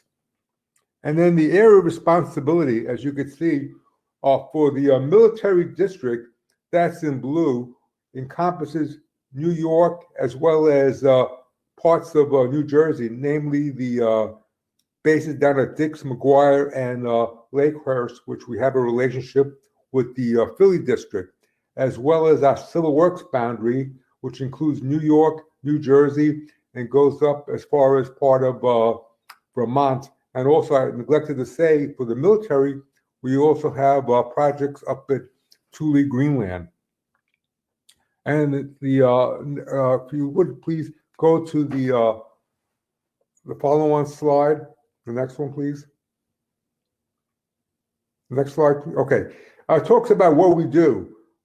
Basically, this slide shows that the Corps of Engineers here, we plan, design, construct, and at times maintain facilities for our military, civil, and also support for other customers. Next slide, please. And then it shows the coastal program, which includes storm drainage reduction, environmental restoration, flood risk management, as well as navigation, the Kilvan Cult and the harbor. And they would talk about coastal storm risk reduction. I was the chief of construction when we actually did the work out at Coney Island, pumping tons of sand and groins to give them back their beaches. And the military program, we have snapshots here of our various projects, to include projects at Fort Hamilton, West Point, and Fort Drum. And the next slide, please. And this project, next slide, please. Okay, this project we're particularly proud of. It was a $200 million project up at West Point, a Davis barracks, which combined the old with the new, all granite, as is typical of West Point. However, we do have a large glass panel to give it a light and airy feeling, as well as you can see the skylight on the upper right. And then we show a little bit about our Interagency International Environmental Services branch, which we do work for the Environmental Protection Agency, as well as the City of New York and other customers. And then I should mention that during the beginning of the COVID epidemic, we were requested by the Governor Cuomo, to build these facilities, alternate care facilities throughout our region, including one right by my house in White Plains. Fortunately, we have not had an instance to use this one, and also one down at the Jacobs Center in Manhattan. That obligations was about $1 billion, and we completed them on time, specified quality, much to the getting ready, and hopefully we'll never have to really use them. Okay, where we need your support. This comes to the gist of my presentation that talks about the upcoming projects for both contractors and AEs. Here you can see, these are expenditure amounts. For 21, we show 869, for 22, 989. And these are expenditures. If you mark this up for obligations, we're talking 1.1 in 21 and 1.3 in 22 as far as obligations. But these numbers here represent expenditures, and I have it broken down by program to show exactly how much we project expending in each one of the programs. I've included in my presentation projected awards for 21 as well as 22. As you may know, our fiscal year begins October 1st of every year. And here I have included West Point, and these are pretty significant projects. And I've included the name of the project, the location, the scope, the project cost range. By far, the Federal Acquisition Regulation, I cannot give you obviously the exact amount, and it specifically detail the range that, depending on the project, which one I do show. And then here it talks about the projected acquisition strategy. UR, open, design, bid, build, and I also show the proposed RFP date. That means when it's going to go on the street for your bid or proposal. And as you can see, these are significant projects, many of them in the $25 to $100 million range, up at West Point. We've also had an increase in our program up at Waterville Arsenal. What the Waterville Arsenal does do is a government-operated, government-owned facility that produces gun tubes for tanks as well as other armaments. And this presents the West Point. Then I go on to the additional renovations up at West Point, smaller dollar amounts. I'm not going to go through each and every one, but I have provided them here for you. So if you're interested in bidding them, pretty much when you can expect to see them in the Commerce Business Daily and other sources you may be using. Then we have the military AE contracts. And this, for the AEs, we have significant upcoming awards, and these are open. We're talking about the MATOC General AE Services, $200 million coming up in the first quarter of 21. And then we have another one here, $50 million in the first quarter of 22. And then the EIS means the Environmental Interagency and International Construction. We talk about a parking garage up at for the VA, as well as demolition of the building for the second quarter 21. And in the civil works construction, we have Greenbrook, as well as an additional structural measures for Greenbrook in the third quarter of 21, which pretty large dollar amount. Then here, the Sandy program. This is a result of the Superstorm Sandy, and we're still awarding projects to complete our mission in that.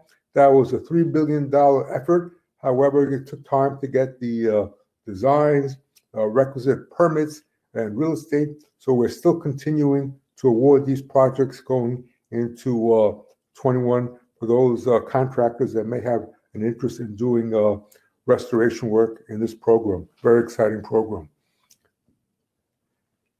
And then for the Civil Works AEs, I've listed upcoming awards for AEs, full and open, for $80 million for 3 years in the first quarter of 21, as well additional planning and design in the first quarter of 21.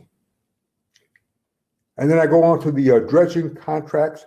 For those of you in the audience that may be dredging contracts, Great Lakes and others, here it is. I have a listing of all the upcoming dredging contracts. And to close out my presentation this morning, I've provided contact info, in the last slide, please. Yes, for our Chief of Contracting, Frank Cashman, as well as our Small Business Deputy, Justin Hellman. If you have any questions or would like to get further information, don't hesitate to contact these two individuals.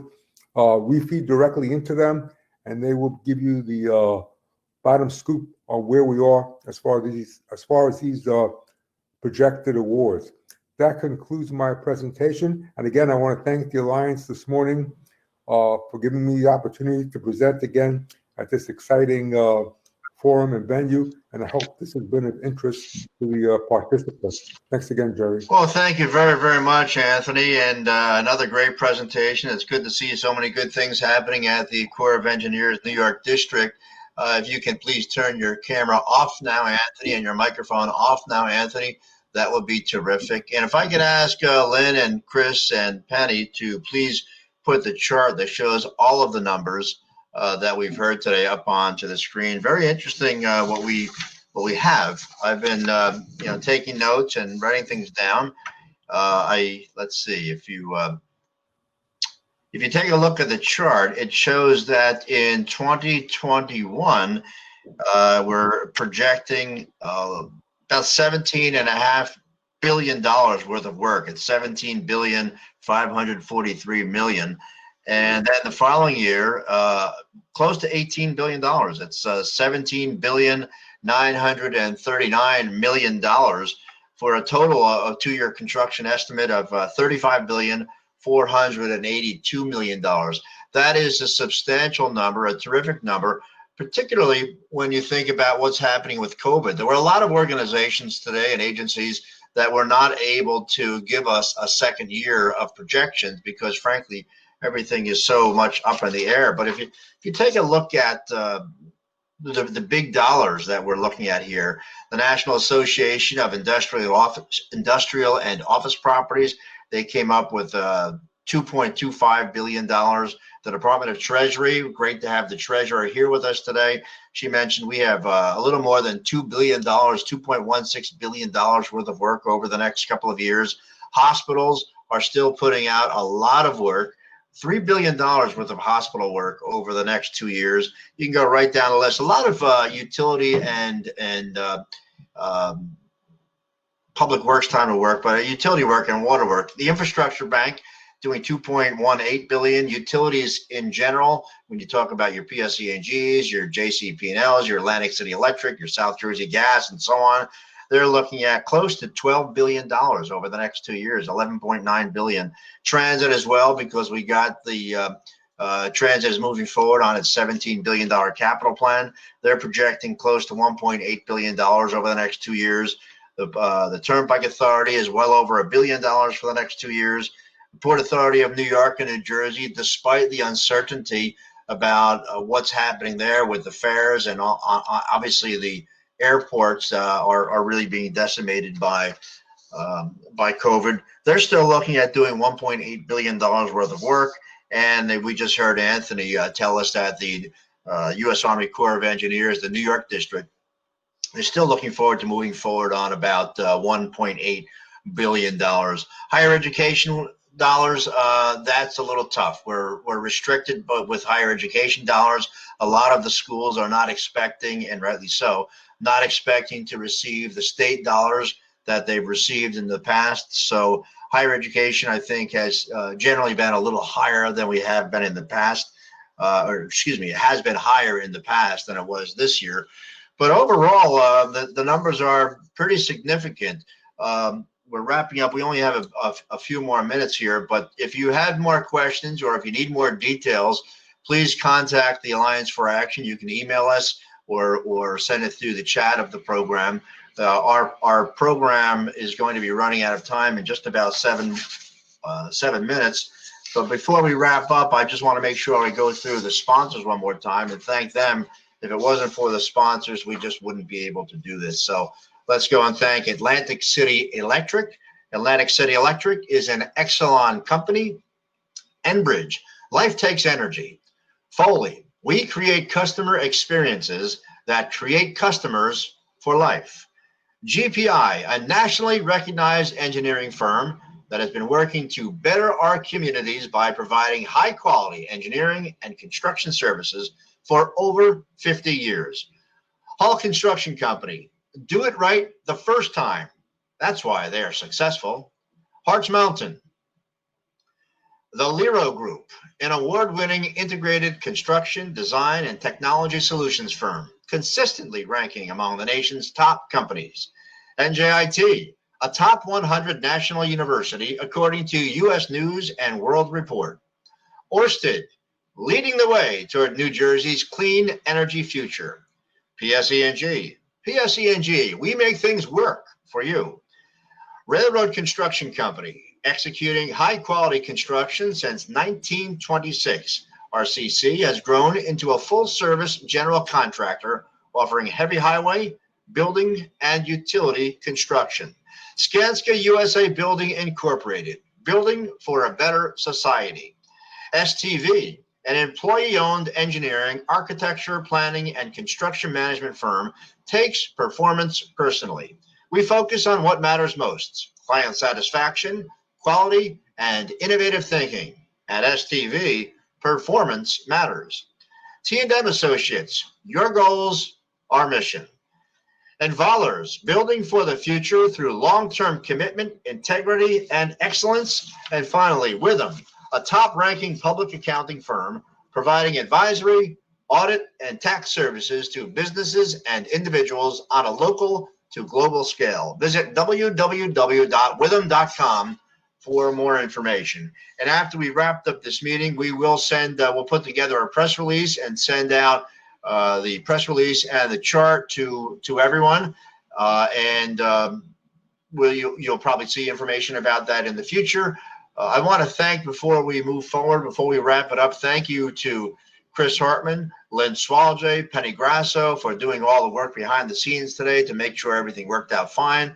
Also back in the office, Athena Exenios, and finally our President Emeritus, Phil Beecham, who is obviously still being a very big help to me and the rest of the staff here. So thank you for everyone being here. We do have a very important meeting coming up on December 1st, where the utility company executives will outline in much more detail their construction programs for the next 3 to 5 years, and not even announced yet, but I can tell you that on December 10th, I think we're going to send the flyer out this afternoon, if not tomorrow. But on December 10th, we're going to be welcoming Port Authority of New York and New Jersey Chairman Kevin O'Toole. Kevin is going to speak about the Port Authority's capital program and how it's being impacted by COVID and what they're doing as far as applying for $3 billion worth of aid from the federal government and how the Port Authority plans to use that. So once again, thank you so much for being here. This is our 36th year in a row of hosting the Construction Forecast. It's always been a terrific event, just as it was today. I'm looking forward to seeing you soon. If you have any questions, give us a call. I'm Jerry Keenan, the president of the New Jersey Alliance for Action. Have a great day.